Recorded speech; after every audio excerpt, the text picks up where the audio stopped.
Hello दोस्तों, good morning. मैं आयुष कुमार एक बार फिर से आप सभी का हार्दिक स्वागत करता हूं। इसी के साथ हम लोगों ने साइकोलॉजी के 3-4 मॉडल पेपर जो है कंप्लीट कर लिए हैं। निःशुल्क टेस्ट सीरीज़ हमारी यहां पे चलाई जा रही है और इस निःशुल्क टेस्ट सीरीज़ के तहत हम यूनिट वाइज साइकोलॉजी के टेस्ट अवेलेबल कराते हैं और उसके बाद ऑल राजस्थान रैंक आप लोगों की यूट्यूब के माध्यम से शो की जाती हैं। इसी के साथ में मैं एक छोटी सी कविता लिख के आया हूँ आज कि मुश्किलों के इस दौर में राही तू राह छोड़ कहीं हार न जाना, तू राह छोड़ कहीं हार न जाना, एक दिन तेरा भी आएगा, तू मंजिल छोड़ कहीं और न जाना, तू मंजिल छोड़ कहीं और न जाना। इसी के साथ जो है हम लोग इस टेस्ट सीरीज़ का सॉल्यूशन करते हैं आज, और आप वीडियो के लास्ट तक बने रहिएगा ताकि आप लोगों के जितने भी डाउट्स हैं वो आज सारे क्लियर कर दिए जाएंगे और इससे बाहर जो है कुछ नहीं होगा, इससे बाहर कुछ नहीं होगा। जितना मतलब लैंग्वेज को घुमाना था अच्छे से वो मैंने बहुत ही अच्छे से किया है। तो इसी के साथ आज के टेस्ट पेपर का हम लोग पहला क्वेश्चन देखने वाले हैं। और अभी तक भी अगर आप लोग नए हो, चैनल को सब्सक्राइब नहीं किया है तो प्लीज़ उसको सब्सक्राइब ज़रूर कर दीजिएगा ताकि मुझे मोटिवेशन मिल सके और मैं आप लोगों के लिए इसी प्रकार जो है कार्यरत रहूं। इसी के साथ में आप लोगों का पहला क्वेश्चन है आपकी स्क्रीन पे। निम्न में से अधिगम के संबंध में सत्य कथन नहीं है। यह आप लोगों का पहला प्रश्न था और इसके ऑप्शन थे सीखने की प्रक्रिया में व्यवहार में परिवर्तन अभ्यास अथवा अनुभव के कारण होता है। तो बिल्कुल सही बात है दोस्तों, जो अभ्यास और अनुभव के कारण तथा प्रशिक्षण के कारण जो व्यवहार में जो स्थायी परिवर्तन होता है वही क्या होता है, आपका अधिगम होता है। सीखने की प्रक्रिया में व्यवहार में परिवर्तन तुलनात्मक रूप से स्थायी होता है। बिल्कुल यह बात भी क्या है, सत्य है, क्योंकि यहाँ पे जो तुलनात्मक रूप से स्थायी परिवर्तन होना ही क्या कहलाता है, आपका अधिगम कहलाता है। इसी के साथ जो है नेक्स्ट लाइन थी हमारी, व्यवहार में परिवर्तन अनुभव तथा अभ्यास के कारण होता है। बिल्कुल अभ्यास अनुभव प्रशिक्षण इन सभी के कारण जो भी व्यवहार में परिवर्तन होता है वही आपका क्या होता है, अधिगम होता है। इसी के साथ लास्ट ऑप्शन था हमारा अधिगम और निष्पादन समान है। यह बिल्कुल गलत है क्योंकि अधिगम और निष्पादन कभी समान नहीं होता है। कहने का मतलब ये है कि अगर कोई बालक जो है किसी कविता को बार बार दोहरा के सीखता है और उसके अध्यापक के कहने पर वो अगर कविता सुना देता है तो ये एक प्रकार का क्या कहलाएगा, निष्पादन। और एक अध्यापक क्या लगा लेगा, इसमें अनुमान लगा लेता है कि जो है उसने कविता सीख ली है उसके विद्यार्थी ने। तो यह क्या है, अधिगम एक अनुमानित प्रक्रिया होती है और निष्पादन से भिन्न होती है, समान नहीं होती है। निष्पादन से बिल्कुल भिन्न होता है अधिगम। यह कथन जो है हमारा गलत था और सत्य कथन नहीं बताना था। इसका ऑप्शन जो आंसर था ऑप्शन नंबर 4 था। इसी के साथ हम लोग नेक्स्ट क्वेश्चन की बात करने वाले हैं। निम्न में से सत्य कथन है, निम्न में से सत्य कथन कौन सा है, यह बात बतानी थी। तो इसके सही आंसर क्या थे, ये बहुत ही प्यारा क्वेश्चन था वैसे, और आप लोगों ने अगर अच्छे से किया होगा इसको सोल्व तो कर पाए होंगे। तो देखते हैं दोस्तों इसके ऑप्शंस हम। निम्न में से सत्य कथन है, प्राचीन अनुबंधन में ऐच्छिक अनुक्रियाएं होती हैं। दूसरा ऑप्शन था क्रिया प्रसूत अनुबंधन में अनैच्छिक अनुक्रियाएं होती हैं। दोनों कथन सत्य हैं या फिर दोनों ही कथन गलत हैं, हमको बतानी थी सच बात क्या है यहाँ पे। ठीक है, यहाँ लिखा है प्राचीन अनुबंधन में ऐच्छिक अनुक्रिया होती हैं, जो कि एक सरासर बात गलत है क्योंकि यहाँ पे अनैच्छिक और प्रतिवृत्ति क्रिया होती हैं। अगर प्राचीन अनुबंधन में ऐच्छिक क्रिया होती तो बेचारे उस कुत्ते को बांधने की कहाँ जरूरत थी, उसको बांधा गया उसकी लार के साथ, उसके साथ बहुत बुरा किया गया बेचारे पावलोव साहब ने, है ना। तो वो कुत्ता खुद की इच्छा से कुछ नहीं कर रहा था, वो चल रहा था पावलोव साहब के हिसाब से चल रहा था वहाँ पे। ठीक है, जैसा पावलोव साहब चाह रहे थे कि वो उसके प्रकार से देखा जाए तो उसका ट्रीटमेंट सा चल रहा था, दिमाग उसके साथ खेला जा रहा था, मतलब वो खुद की कोई अनुक्रिया नहीं कर रहा था। ठीक है, और क्रिया प्रसूत अनुबंधन में अनैच्छिक क्रिया होती हैं, ये भी गलत है क्योंकि क्रिया प्रसूत अनुबंधन में क्या होता है, क्रिया प्रसूत अनुबंधन में ऐच्छिक अनुक्रियाएं होती हैं। आपने नोटिस किया होगा, आपने देखा होगा क्रिया प्रसूत अनुबंधन में स्किनर साहब ने क्या किया था कि उसमें लगा दिया था पुनर्बलन, ठीक है, पुनर्बलन लगा दिया। अब वो उस पुनर्बलन को पाने के लिए, मतलब वो जो भी दाने वगैरह भोजन दे रहे थे, तो वो भोजन को प्राप्त करने के लिए ही अनुक्रिया कर रहा था, उसकी इच्छा से कर रहा था वो। यहाँ पे उसको कोई अलग से ट्रीट नहीं किया जा रहा था। वो यहाँ पे जो है क्रिया प्रसूत अनुबंधन जो है ऐच्छिक अनुक्रिया है जो यहाँ पे कर रहा था, यानी कि दोनों कथन गलत हैं। उपर्युक्त दोनों कथन सत्य हैं, ये कथन नहीं हो सकता, यानी कि ऑप्शन नंबर जो है आपका 4 बिल्कुल सही आंसर था। इसी के साथ नेक्स्ट क्वेश्चन देखते हैं। निम्न में से सत्य कथन है, प्रवृत्त्यात्मक अनुबंधन धीरे होता है, विमुखी अनुबंधन कम प्रयास में हो जाता है, और जो है आपका नेक्स्ट है केवल एक सही है, दोनों ही कथन सत्य हैं। तो यहाँ पर क्या आंसर आना चाहिए था आपका? इसमें भी बहुत सारे जो है कंफ्यूज से हो रहे थे, तो ये भी मैं अभी आप लोगों को क्या कर देता हूँ, आप लोगों को जो मैं है यहाँ पे इस एक्सप्लेन कर देता हूँ कि प्रवृत्त्यात्मक अनुबंधन होता क्या है। दोस्तों देखिए, जब प्रवृत्त्यात्मक अनुबंधन में क्या होता है, स्वतः ही अनुक्रियाएं उत्पन्न हो जाती है। कहने का मतलब जैसे किसी को दुलारना, किसी को प्यार से बात करना, या किसी को भोजन प्रोड्यूस करवाना, पानी वगैरह देना, पानी पिलाना, सॉरी, है ना। तो यहाँ पे क्या है, मतलब किसी को भोजन देना, ये ऐसी चीज़ें आती है प्रवृत्त्यात्मक अनुबंधन में। और विमुखी अनुबंधन को मतलब किसी के रेपट की मेल देना है, थप्पड़ लगा देना, किसी को चांटा लगा देना, है ना। तो एक चीज़ बताओ, अगर आप किसी बालक को भोजन दे रहे हो, ठीक है ना, वहाँ पे ज़रूरी नहीं है वो बालक हमेशा आपके लिए तैयार रहे भोजन लेने के लिए, ग्रहण करने के लिए, ठीक है ना। तो ये एक, जैसे अपन डेली लाइफ में छोटे बच्चे को ले लो आप, ठीक है, एक छोटे बच्चा है, एक छोटा सा बच्चा ही है आपका, छोटा सा बच्चा। अब इस बच्चे को आप रोज़ खाना खिलाते हो, ठीक है, खाना खिलाते हो, कोई प्रॉब्लम नहीं है, ये फूड रख दिया, ज़रूरी नहीं है डेली के डेली आपकी एक ही बात में फूड खाना खाएगा ये, है ना। पर अगर आपके घर में कोई नया मेहमान आता है और वो आते हैं इस बालक की झापड़ मार देता है, झापड़ मार देगा ना, तो ये बालक उसके पास कभी नहीं जाएगा, जैसे उसको देखेगा उनसे उससे दूर हो जाएगा, है ना। तो ये विमुखी अनुबंधन जो होता है, एक प्रकार से कड़वाहट, पीड़ादायी, कष्ट, मतलब जो इससे पैदा होता है, दुखदायी एक प्रकार का क्षतिकारक होता है ये। तो ये क्या है, कम प्रयास में हो जाता है ना, कम प्रयास में हो जाता है। और जो ये प्रवृत्त्यात्मक अनुबंधन थोड़ा धीरे होता है। तो दोनों कथन सही है, दोनों की दोनों ही बातें सही है, ये अच्छे से समझ में आ गई होगी शायद आपको ये। इसी के बाद नेक्स्ट क्वेश्चन देखते हैं।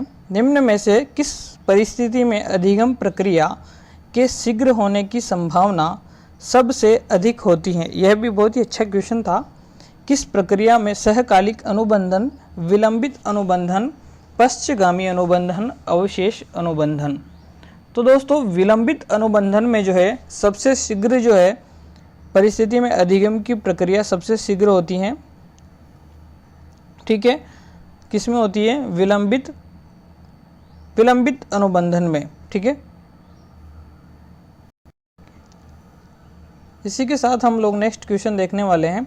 साहचर्य स्थापित होने पर बार बार घंटी को बजाने पर भी भोजन नहीं देना, ये हो गया ना हमारा विलंबित जो है, इसका सही आंसर था ऑप्शन नंबर बी, विलंबित अनुबंधन। इसी के साथ नेक्स्ट क्वेश्चन देखते हैं। साहचर्य स्थापित होने पर बार बार घंटी को बजाने पर भी भोजन नहीं देना, और कालांतरण प्रक्रिया में ऐसा समय आता है कि प्राणी अनुबंधित अनुक्रियाएं बंद कर देता है, क्या कहलाता है? बहुत ही अच्छा क्वेश्चन था, बहुत ही प्यारा क्वेश्चन था ये। और इसका सही आंसर क्या होगा यहाँ पे? तो ये आप लोगों ने बहुत ही देखा होगा कि बार बार घंटी बजाने के बाद में भी अगर किसी को आप भोजन नहीं दे रहे हो तो वो क्या करेगा? अनुक्रिया बंद कर देगा, मतलब उसकी अनुक्रिया का विलोपन हो जाता है। यहाँ पे उसकी अनुक्रिया का क्या हो जाता है? विलोपन हो जाता है। बाकी ये जो है विभेद वगैरह, प्रतिरोधक वगैरह देखते हैं आगे कोई क्वेश्चन में आते हैं तो मैं उनको भी समझाने का प्रयास करूँगा। निम्न में से थॉर्नडाइक का गौण नियम है। थॉर्नडाइक का गौण नियम कौन सा है इनमें से? तो तत्परता का नियम, अभ्यास का नियम और प्रभाव का नियम, ये तीनों गौण नियम नहीं है, ये तीनों प्राथमिक नियम हैं, इनके मुख्य नियम है, ठीक है। और जो ये गौण नियम है आपके, इनमें अभी मैंने गौण नियम की कोई बात नहीं की है, और क्योंकि इनमें से जो सही आंसर है इनमें से कोई नहीं, तो यही इसका सही आंसर होगा यहाँ पे। ठीक है, इनमें से एक भी गौण नियम नहीं है। इसी के साथ नेक्स्ट क्वेश्चन देखते हैं।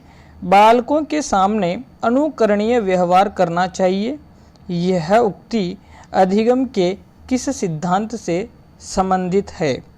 अनुकरणीय व्यवहार की बात कर रहा है ये। बालकों के सामने अनुकरणीय व्यवहार करना चाहिए।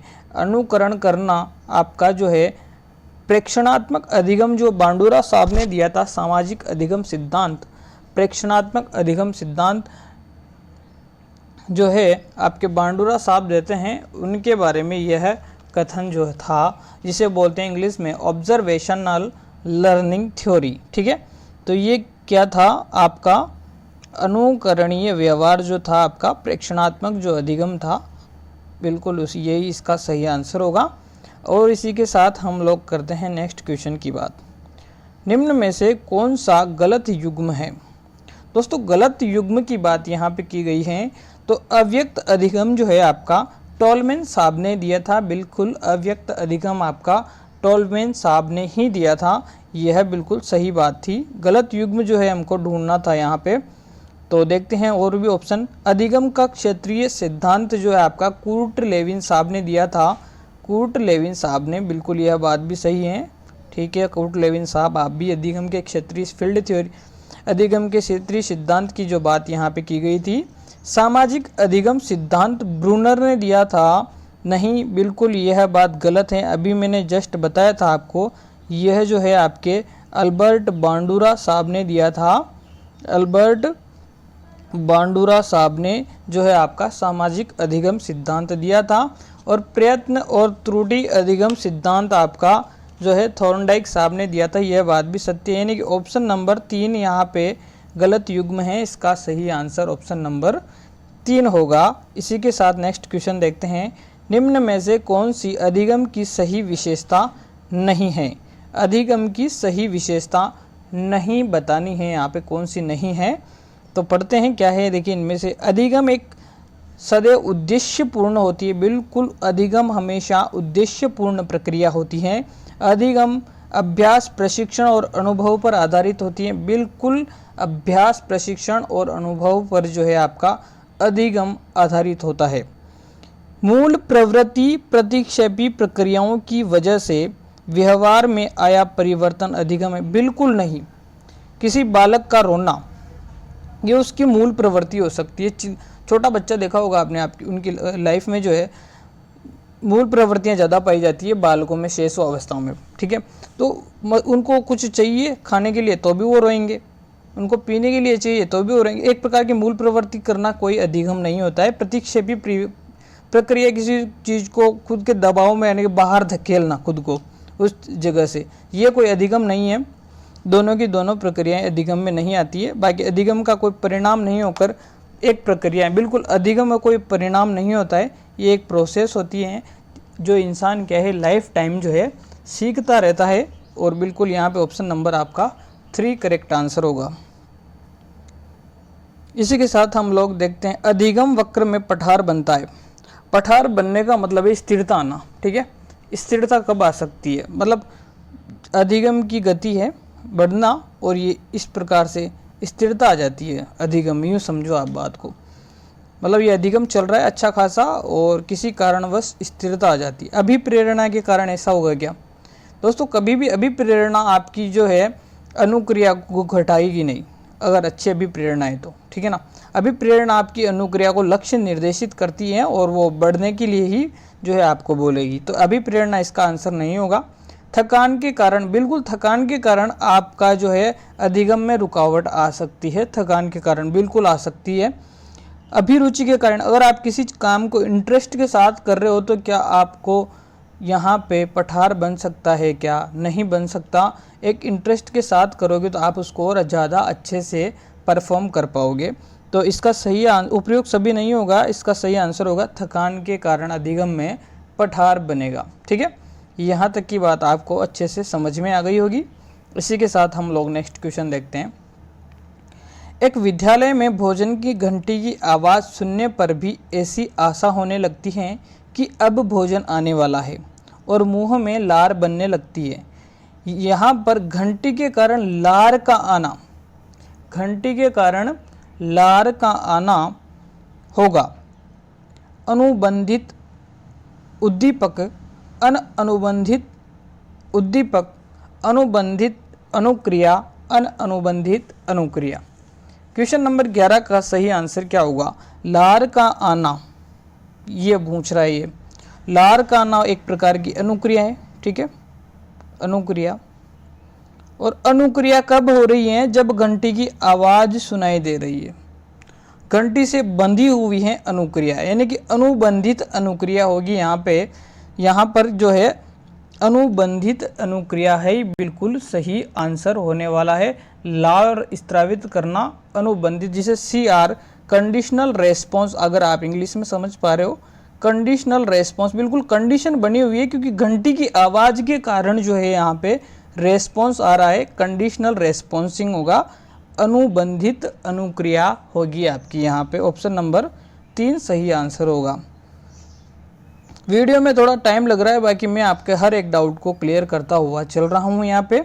निम्न में से किस प्रक्रिया के दौरान अनुबंधित तथा अनुबंधित उद्दीपक एक साथ दिए जाते हैं? बिल्कुल बहुत ही अच्छी चीज़ है, बहुत ही अच्छा क्वेश्चन है। किस प्रक्रिया के दौरान अनुबंधित और अनुबंधित उद्दीपक एक साथ दिए जाते हैं?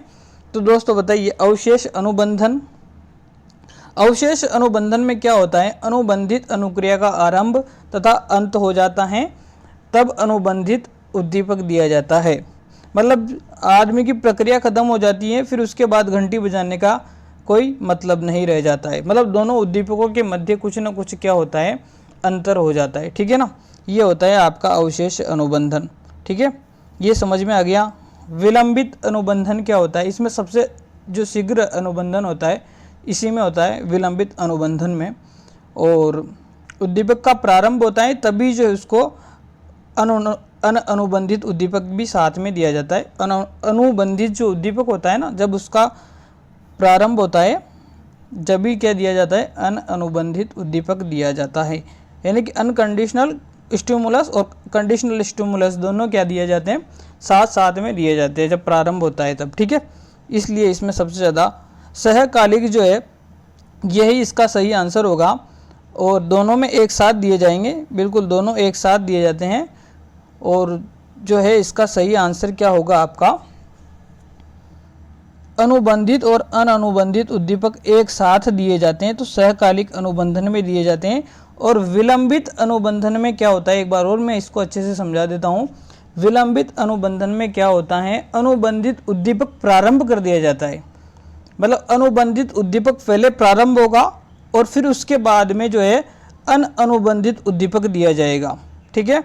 यानी कि कंडीशनल जो है स्टिमुलस जो है वो पहले दिया जाएगा और फिर जो है अनकंडीशनल स्टिमुलस दिया जाएगा, ठीक है ना। ये इसमें होता है विलंबित अनुबंधन में। और इसमें सबसे शीघ्र जो है अनुबंधन होता है, शीघ्र अनुबंधन इसमें होता है। और जो है दोनों एक साथ जब दिए जाते हैं, जब दोनों एक साथ दिए जाते हैं तो वो सहकालिक अनुबंधन में आता है। यहाँ तक बहुत ही अच्छे से समझ में आ गया होगा अब तो आपको। अब देखते हैं निम्न में से कौन सा कथन विमुखी अनुबंधन से संबंधित है। विमुखी अनुबंधन से संबंधित कौन सा है? विमुखी अनुबंधन धीमी गति से होता है, तो हमने पहले ही देख लिया था कि विमुखी अनुबंधन धीमी गति से नहीं होता है, यह जो है आपका शीघ्र हो जाता है। क्योंकि किसी बालक के झापड़ मारोगे तो वो कभी आपके पास जल्दी से नहीं आएगा और वो दूर ही आएगा, आपसे पलायन कर लेगा, ठीक है। तो इस अधिगम के दौरान परिहार एवं पलायन जैसी अनुक्रियाएं उत्पन्न होती। बिल्कुल यह बात बिल्कुल सही है और इसका सही आंसर भी यही है। क्योंकि यहाँ पे क्या है, पीड़ादायी चीज़ें होती है, ठीक है ना। कड़वा स्वाद, मतलब किसी को आप मिठाई का कह के अगर कोई एक अजीब सा कोई पदार्थ खिलाते हो किसी बच्चे को और बोलते हो आप बेटा बहुत ही अच्छा लगेगा, बहुत टेस्टी है ये, है ना, और उस बालक को वो कड़वा लगा, ठीक है। अब वो कड़वा लगा तो आप जैसे उस टाइप की कोई भी चीज़ अगर उसको खिलाना चाहोगे ना तो वो नहीं खाएगा, ठीक है। ये एक प्रकार की विमुखी जो है आपका अनुबंधन है। तो इसमें क्या है, परिहार और पलायन जैसी स्थितियां जो है बिल्कुल ऐसी अनुक्रियाएं उत्पन्न हो जाती है। जैसे भोजन दुलारना, बिल्कुल ये नहीं होगा, क्योंकि यहाँ पे जो भोजन दुलारना, प्यार वगैरह करना, ये सब आपका प्रवृत्त्यात्मक अनुबंधन से संबंधित है। तो उपयुक्त सभी भी इसका आंसर नहीं होगा, इसका आंसर होगा ऑप्शन नंबर 2, यहाँ पर करेक्ट आंसर होगा। ठीक है, यहाँ पे हम लोग 12वां क्वेश्चन कर चुके हैं अच्छे से, सहकालिक अनुबंध हो गया, ये समझ में आई गया आपको। अब देखते हैं क्वेश्चन नंबर 14। एक बालक अध्यापक की डांट से बचने के लिए समय पर अपना गृह कार्य पूर्ण करता है। बहुत ही अच्छा क्वेश्चन था ये। एक अध्यापक की डांट से बचने के लिए अपना गृह कार्य पूर्ण कर रहा है, यानी कि गृह कार्य पूर्ण कर रहा है वो, यानी कि उसकी अनुक्रिया में वृद्धि हो रही है। ठीक है, अनुक्रिया में क्या हो रही है, उसकी में वृद्धि हो रही है। और जब भी अनुक्रिया में वृद्धि होती है वह एक प्रकार का कभी दंड नहीं हो सकता। अनुक्रिया में जब जब भी वृद्धि होगी वह पुनर्बलन ही होगा, चाहे वह पुनर्बलन धनात्मक हो चाहे वह पुनर्बलन ऋणात्मक हो, हमेशा अनुक्रिया में वृद्धि होगी पुनर्बलन के दौरान, चाहे वो धनात्मक हो चाहे ऋणात्मक। समझ में आ रही है यहाँ तक की बात आप लोगों के? यहाँ तक की बात आप लोगों के अच्छे से समझ में आ गई होगी। परंतु ऋणात्मक जो पुनर्बलन होता है, धनात्मक, यहाँ पे इसका सही आंसर भी ऋणात्मक पुनर्बलन है, ये थोड़ा अप्रिय होता है। ठीक है, इसमें थोड़ा सा दुख होता है, थोड़ा सी पीड़ा सी महसूस होती है। परंतु उस कार्य, जैसे मान लो ठंड से बचने के लिए ऊनी कपड़ों का पहनना, ठीक है, ऊनी कपड़ों का पहनना, ये भी एक प्रकार का ऋणात्मक पुनर्बलन है, क्योंकि ठंड से बचना है उसको, है ना, ठंड से बचना है। मतलब किसी कोई ऑफिस में अगर समय पे पहुंच रहा है और वहाँ पे ऑफिस में लगा रखी है एक लिमिट कि अगर आप लेट आते हो तो आपको 50 रुपये फाइन करना पड़ेगा। ठीक है, तो इस दंड से बचने के लिए इंसान क्या है, अपनी अनुक्रिया को तेज करेगा, अपनी स्पीड को बढ़ाएगा और वो टाइम पे जाएगा कि 50 रुपये अपने वहाँ पे अगर लेट पहुँचे तो अपने लग जाएंगे। तो ये ऋणात्मक पुनर्बलन है, ये वो नहीं चाहता है कि अपने 50 रुपये लगे, वो उसकी अप्रिय स्थिति है। तो ये ऋणात्मक पुनर्बलन होगा। और धनात्मक पुनर्बलन में क्या होता है, किसी को भोजन देना, किसी को पैसा देना या किसी की प्रशंसा करना, ये धनात्मक पुनर्बलन है। धनात्मक पुनर्बलन जो है सुखदायी होता है, ज़्यादातर सुखद होता है, अच्छा होता है। ठीक है, ये अच्छे से आपको क्लियर हो गया होगा 14 नंबर का क्वेश्चन, और इसी के डाउट्स भी आपके क्लियर हो गए होंगे अच्छे से। निम्न में से सत्य कथन है, आज का सेशन हो सकता है थोड़ा टाइमिंग वाला हो जाए, बाकी एक एक चीज़ आपकी यहाँ पे क्लियर कर दी जाएगी एकदम से शानदार। सत्य कथन है, सत्य कथन क्या है, ऋणात्मक पुनर्बलन प्रशंसनीय होता है। अभी मैंने आपको जस्ट बताया था कि ऋणात्मक पुनर्बलन प्रशंसनीय नहीं होगा, यह एक अप्रिय स्थिति को जन्म देता है, अप्रिय होगा, दुखद होगा। कौन चाहेगा कि मतलब ऐसी ठंड, मतलब आप ये देखो कि कौन सा बच्चा चाहेगा कि गृह कार्य करे, है ना, कौन सा बच्चा चाहेगा कि अध्यापक की डांट सुने वो, परंतु वो सुनने के कारण उसकी अनुक्रिया को बढ़ा रहा है, यानी कि वो ऋणात्मक पुनर्बलन का वहाँ पे उदाहरण प्रस्तुत कर रहा है। ठीक है, ऋणात्मक पुनर्बलन से अनुक्रिया घटती है। तो दोस्तों पुनर्बलन मैंने अभी बताया था, कैसा ही भी हो, चाहे धनात्मक हो चाहे ऋणात्मक हो, उसमें अनुक्रिया हमेशा बढ़ेगी। ठीक है, इस चीज़ को आप नोटिस कर लेना कि पुनर्बलन में अनुक्रिया हमेशा बढ़ती हैं और दंड में अनुक्रियाएं हमेशा घटती है, दंड में अनुक्रियाएं हमेशा घटती है, पुनर्बलन में अनुक्रियाएं हमेशा बढ़ती है। ये बात आपकी बिल्कुल क्लियर हो गई होगी। इसके बाद आप इस चीज़ में कभी कंफ्यूज नहीं होने वाले हो। ऋणात्मक पुनर्बलन और दंड दोनों समान है? बिल्कुल नहीं है, दंड बिल्कुल ऋणात्मक पुनर्बलन के समान नहीं होगा। क्यों नहीं होगा? क्योंकि मैंने अभी अभी जस्ट बताया, पुनर्बलन कैसा भी हो, पुनर्बलन कैसा भी हो, अनुक्रिया बढ़ेगी, और दंड कैसा भी हो, अनुक्रिया घटेगी। क्या दंड में अनुक्रिया हमेशा घटती हैं? दोनों समान नहीं हो सकते, इसलिए इनमें से कोई नहीं यहाँ पे सही आंसर था। यहाँ की बात आपको बिल्कुल अच्छे से शानदार तरीके से क्लियर हो चुकी होगी। निम्न में से प्राचीन अनुबंधन की विशेषता नहीं है। बिल्कुल इनमें से हम लोग देखने वाले हैं प्राचीन अनुबंधन की कौन सी विशेषता नहीं है। अनुबंधित उद्दीपक हैं, यहाँ पे दीपक नहीं है, कुछ थोड़ा बहुत तो हो ही जाता है, प्रिंटिंग मिस्टेक क्या करें। ठीक है, उद्दीपक का प्रस्तुतिकरण प्रयोगकर्ता के नियंत्रण में होता है। बिल्कुल प्रयोगकर्ता के ही नियंत्रण में होता है ये, क्योंकि वह चाह रहा था ना, कौन, पावलोव साहब, जिसी प्रकार आपका कुत्ता चल रहा था बेचारा, उसकी खुद की कोई इच्छा नहीं चल रही थी वहाँ पे। मैंने पहले प्रश्न में भी इसको थोड़ा सा क्लियर किया था, कुत्ते की कोई इच्छा नहीं, जब बेचारा गंडगड़े को बांध रखा था वहाँ पे ढंग से, नहीं परेशान सा कर रखा था, वो सोच रहा था कब छोड़े कब भगूं यहाँ से, इतनी बुरी कंडीशन में मतलब पावलोव साहब ने रखा है उसको। प्राणी सक्रिय होता है, यह ही कथन गलत है, प्राणी निष्क्रिय होता है प्राचीन अनुबंधन में। उस कुत्ते की कुछ चल रही थी क्या, बेचारे को चारों तरफ से तो बांध दिया सांकड़ों से, हाँ, फिर ऊपर से उसकी वो पेरेटोइड ग्लैंड का ऑपरेशन और कर दिया इन्होंने, उसकी कहाँ चल रही थी, प्राणी निष्क्रिय था बेचारा वहाँ पे। ठीक है, तो ऑप्शन नंबर बी ही इसका सही आंसर था। बाकी नेक्स्ट इनको भी अपन क्लियर करते चलते हैं। अनुबंधित उद्दीपक के बाद अनुबंधित उद्दीपक के आने की प्रत्याशा बनी होती है। बिल्कुल सही बात है, कंडीशनल स्टिमुलस के बाद में ही आपका जो है अनकंडीशनल स्टिमुलस दिया जाता है। बिल्कुल सही बात है, कंडीशनल स्टिमुलस पहले आएगा, घंटी पहले दी जा रही है ना, घंटी पहले दी जा रही है, उसके बाद आपको भोजन दिया जा रहा है, घंटी के बाद में भोजन दिया जा रहा है ना। तो यह बात आपकी अच्छे से क्लियर हो गई होगी। तो ऑप्शन नंबर बी इसका और उपयोग सभी तो हो ही नहीं सकता जब ऑप्शन नंबर बी है इसकी विशेषता नहीं होगी। ठीक है, यहाँ तक की बात आपको समझ आ गई होगी। निम्न में से क्रिया प्रसूत अनुबंधन की विशेषता है। क्रिया प्रसूत अनुबंधन की क्या विशेषता है? ठीक है, विशेषता है ये बात बतानी। लक्ष्य किसी पूर्व उपलब्ध अनुक्रिया की दर को बढ़ाता है। बिल्कुल सही बात है, स्किनर साहब का चूहा लीवर को दबाता है क्योंकि वहाँ पे जो है उसको कोई ना कोई लक्ष्य है, उसका भोजन मिलना। ठीक है, और जैसे ही उसको भोजन मिलता है तो वो वापस उसी के लिए भोजन प्राप्त करने के लिए वो अनुक्रिया करेगा और उसकी दर को बढ़ा देगा। ठीक है, एक सही अनुक्रिया के पश्चात पुनर्बलन की प्रत्याशा होती है। बिल्कुल, वो जैसे अगर मान लो सही अनुक्रिया कर रहा है तो उसको पुनर्बलन की आशा होती है कि अब मैंने सही काम किया है, अब मुझे भोजन मिलने वाला है। यहाँ पे पुनर्बलन क्या है ये? का मिलना, या नहीं आएगा, का आएगा। का मिलना ना मिलना प्राणी के नियंत्रण में होता है। बिल्कुल प्राणी के नियंत्रण में होता है, वो जब अनुक्रिया करेगा जब भी उसको क्या मिलेगा, भोजन मिलेगा, पुनर्बलन मिलेगा यहाँ पे।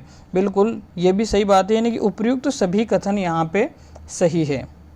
इसके बाद हम नेक्स्ट क्वेश्चन की बात करते हैं। निम्न में से सत्य नहीं है, निम्न में से सत्य नहीं है, इनको भी देखते हैं क्या क्या बातें थी, इनमें सत्य है क्या है।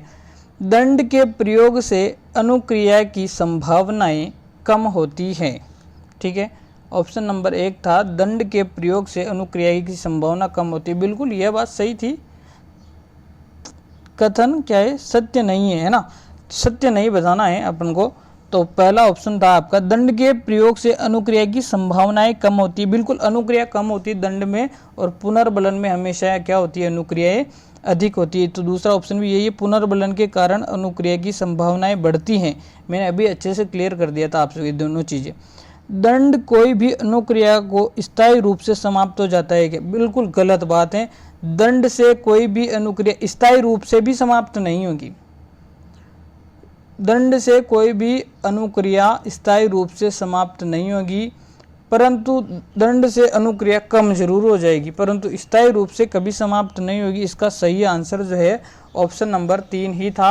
स्थायी रूप से दंड पर जो है कभी भी अनुक्रियाएं समाप्त नहीं होती है। अगर दंड कठोर भी होगा ना, तो माना कि वो उसके व्यवहार का दमन जरूर कर सकता है, परंतु वो लंबे समय तक नहीं रहेगा, वो जीवन में वापस देखने को मिल सकता है आपको। ठीक है, इसके बाद नेक्स्ट क्वेश्चन को देखते हैं हम लोग। इसके बाद नेक्स्ट क्वेश्चन है, एक बालक का डर किसी दाढ़ी वाली व्यक्ति से है और अन्य दाढ़ी वाली व्यक्तियों से भी वह डर प्रदर्शित कर रहा है। यह उदाहरण क्या है?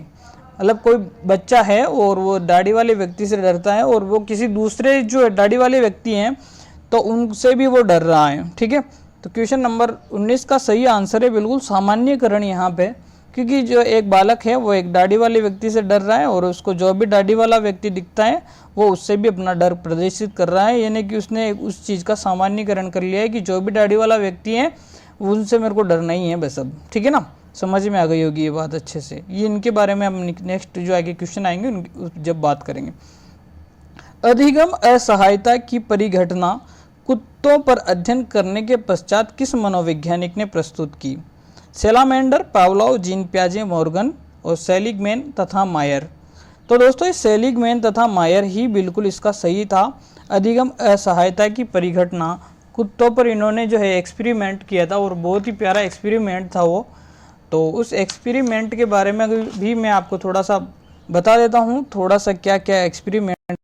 तो दोस्तों इन्होंने क्या किया था कि कुत्तों को क्या है कि ऐसी परिस्थितियाँ दी थी, मतलब तो प्रथम एक समूह था जिसमें ध्वनि और विद्युत का उनको क्या दिया गया, उनको आघात दिया गया, ठीक है, जिसमें कुत्ते किसी भी तरह से जो है आघात से नहीं बच सकते थे, है ना। विद्युत मतलब एक प्रकार की एक ऐसी कंडीशन उन्होंने बनाई और एक कुत्ता सा यहाँ पे रख दिया और उसको विद्युत और जो है ध्वनि का आघात दिया गया, परंतु वो बच नहीं सकते थे, ठीक है। और दूसरी कंडीशन में जो है उन्होंने कुत्तों को ऐसी परिस्थिति में रखा कि वो एक पिंजरे से दूसरी तरफ कूद सकते थे, मतलब दूसरी तरफ कूद सकते थे, ठीक है। तो इन्होंने क्या किया, यह लोग विद्युत इसके जो है आघात से इस टाइप के इस जो कंडीशन में जो कुत्ते थे वो बच सकते थे, है ना। और जब क्या है, अब जब फिर उन्होंने एक्सपेरिमेंट किया इन कुत्तों पर इस कंडीशन में रखकर, ठीक, ये कुत्ते तो बच के निकल गए बाकी, है ना। इस वाले जो कंडीशन थी इसमें जो कुत्ते रखे गए थे वो तो क्या है बच के चले गए, ठीक है ना। परंतु जब फर्स्ट में जब इस कंडीशन में कुत्तों को रखा गया तो फिर बाद में जब इस कंडीशन में इन कुत्तों को रखा गया, सेकंड वाली कंडीशन में इस परिस्थिति में जब इन कुत्तों को इस परिस्थिति में रखा गया तो ये कुत्ते जो है ना बेचारे ये सोच रहे हैं अपन उसी कंडीशन में हो और फिर ये इस कंडीशन में भी उस आघात को सहन करते रहते हैं, इस ध्वनि और विद्युत के आघात को, क्योंकि ये इन्होंने एक अपने दिमाग में ऐसा कॉन्सेप्ट सेट कर लिया कि अपन उसी जगह हैं और अपन को ये सहन ही करना पड़ेगा। इस प्रक्रिया को क्या कहते हैं, अधिगम असहायतापन कहते हैं। क्योंकि लगातार यहाँ पे क्या है व्यक्ति को असफलता मिल रही है, कुत्तों को है जो, जब मनुष्य को भी अगर लगातार जो है असफलता मिलती है तो वो अपने प्रयासों को करना छोड़ देता है। यही प्रक्रिया क्या कहलाती है, आपकी जो है अधिगम असहायतापन कहलाती है। एक प्रकार का अवसाद, एक प्रकार का डिप्रेशन सा जो है माइंड में सेट हो जाता है। आशा करता हूँ कि बहुत ही अच्छे से आपको अधिगम असहायतापन भी समझ में आ गया होगा। निम्न में से बांडुरा के अध्ययन द्वारा शिक्षण अधिगम के तत्वों में से नहीं है। देखते हैं बांडुरा साहब ने जो है कौन कौन से शिक्षण अधिगम तत्व दिए थे और उनमें से कौन सा नहीं है। 21 क्वेश्चन का सही आंसर क्या था देखते हैं। अवधान, बिल्कुल अवधान की बात बांडुरा साहब ने की थी और इसके बाद में परिणाम की बात नहीं की थी, अनुकरण की बात की थी, अभिप्रेरणा की बात की थी, ठीक है। और एक स्मृति मेमोरी की भी बात की थी, ठीक है, मेमोरी की बात, ये भी ध्यान रखना थोड़ा सा। मेमोरी, अनुकरण, अभिप्रेरणा और अवधान, परिणाम की बात नहीं की। ऑप्शन नंबर बी सही आंसर था इसका। इनके बारे में आगे देखते हैं, अगर कोई क्वेश्चन आता है तो उसको अच्छे से करेंगे। निम्न में से कौन से अधिगम सिद्धांत में दो उद्दीपकों के मध्य साहचर्य होता है। बहुत ही अच्छा क्वेश्चन है। प्रेक्षणात्मक अधिगम, प्राचीन अनुबंधन, क्रिया प्रसूत अनुबंधन, अव्यक्त अधिगम।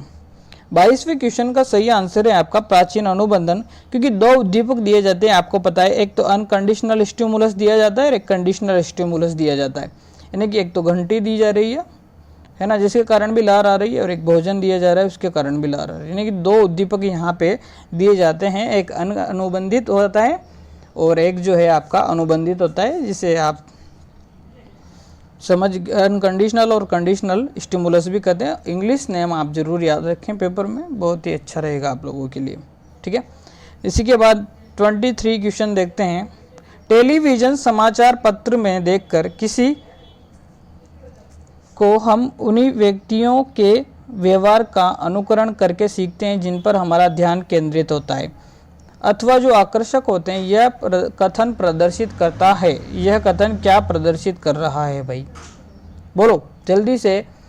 एक टेलीविज़न या समाचार पत्र में जो है हम उन्हीं व्यक्तियों को देखकर उनके व्यवहार का अनुकरण करके सीख रहे हैं और जिन पर हमारा ध्यान केंद्रित हो रहा है, ठीक है ना।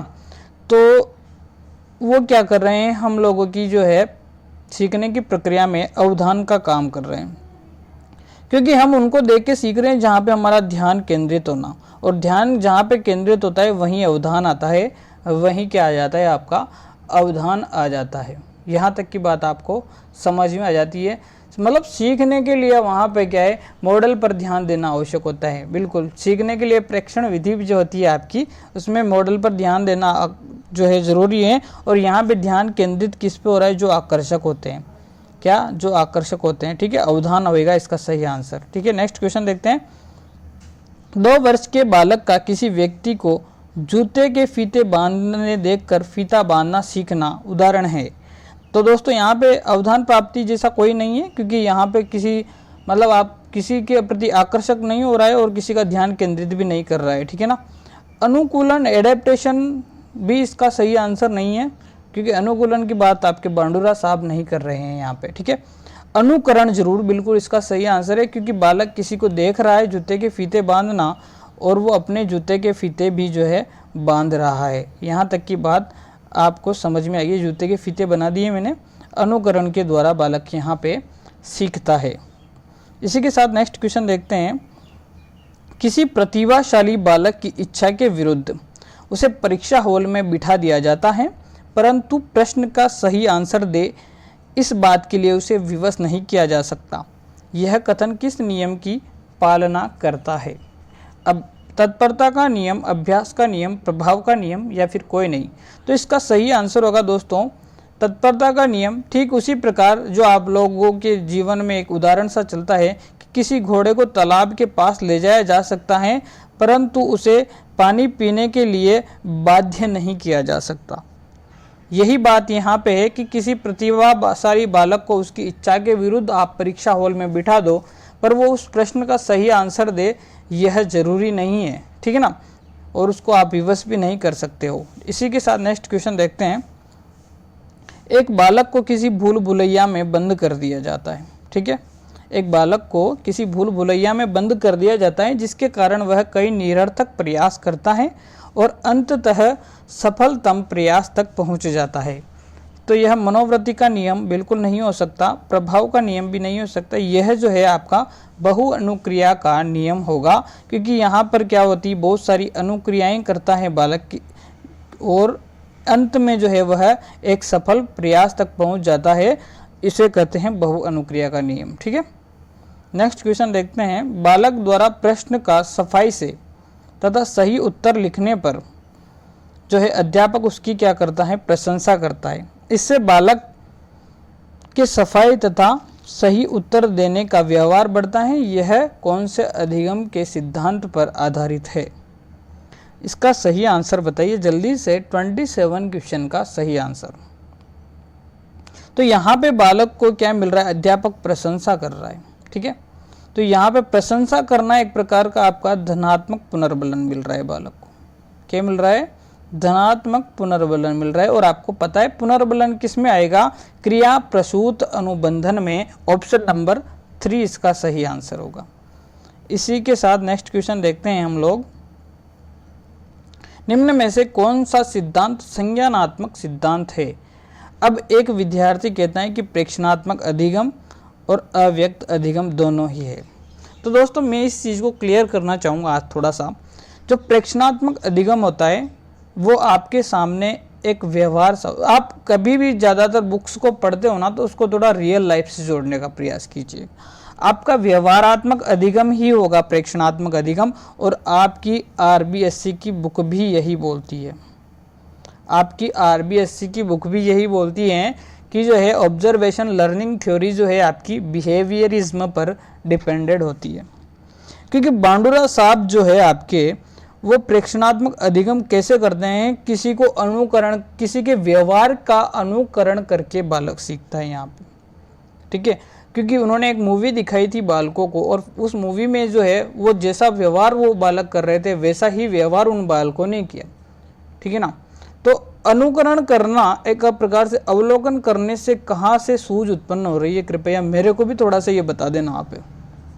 ठीक है, तो मैं आशा करता हूँ कि आपको ये प्रेक्षणात्मक अधिगम वाला समझ में आ गया होगा। बाकी अव्यक्त अधिगम आपका संज्ञानात्मक अधिगम का सिद्धांत है, इसके बारे में बाद में कभी बात करेंगे अगर टाइम मिला तो। बाकी इसका सही आंसर यही होगा। बाकी आप लोग कुछ भी मान सकते हो, आप लोग मानते रहना। कोई दिक्कत नहीं है। आरबीएससी में भी जो फ्रैक्शनात्मक अधिगम है वो एक बिहेवियरिज्म है, एक प्रकार का व्यवहारवाद का ही उदाहरण है। ठीक है, इसके बाद देखते हैं हम लोग नेक्स्ट। जब माँ घर में नहीं होती है तो बच्चा मिठाई के झार को खोज लेता है। अब मिठाई का एक अन्य झार में रख दी गई है। ठीक है, एक झार है उसमें मिठाई रखी हुई है और एक दूसरे उसी टाइप के जो है झार में मिठाई रखी गई है और रसोई में दूसरी जगह रखा है, कोई दिक्कत नहीं है। माँ की अनुपस्थिति में बच्चा झार को ढूंढ लेता है और मिठाई प्राप्त कर लेता है। यह कथन किससे संबंधित है?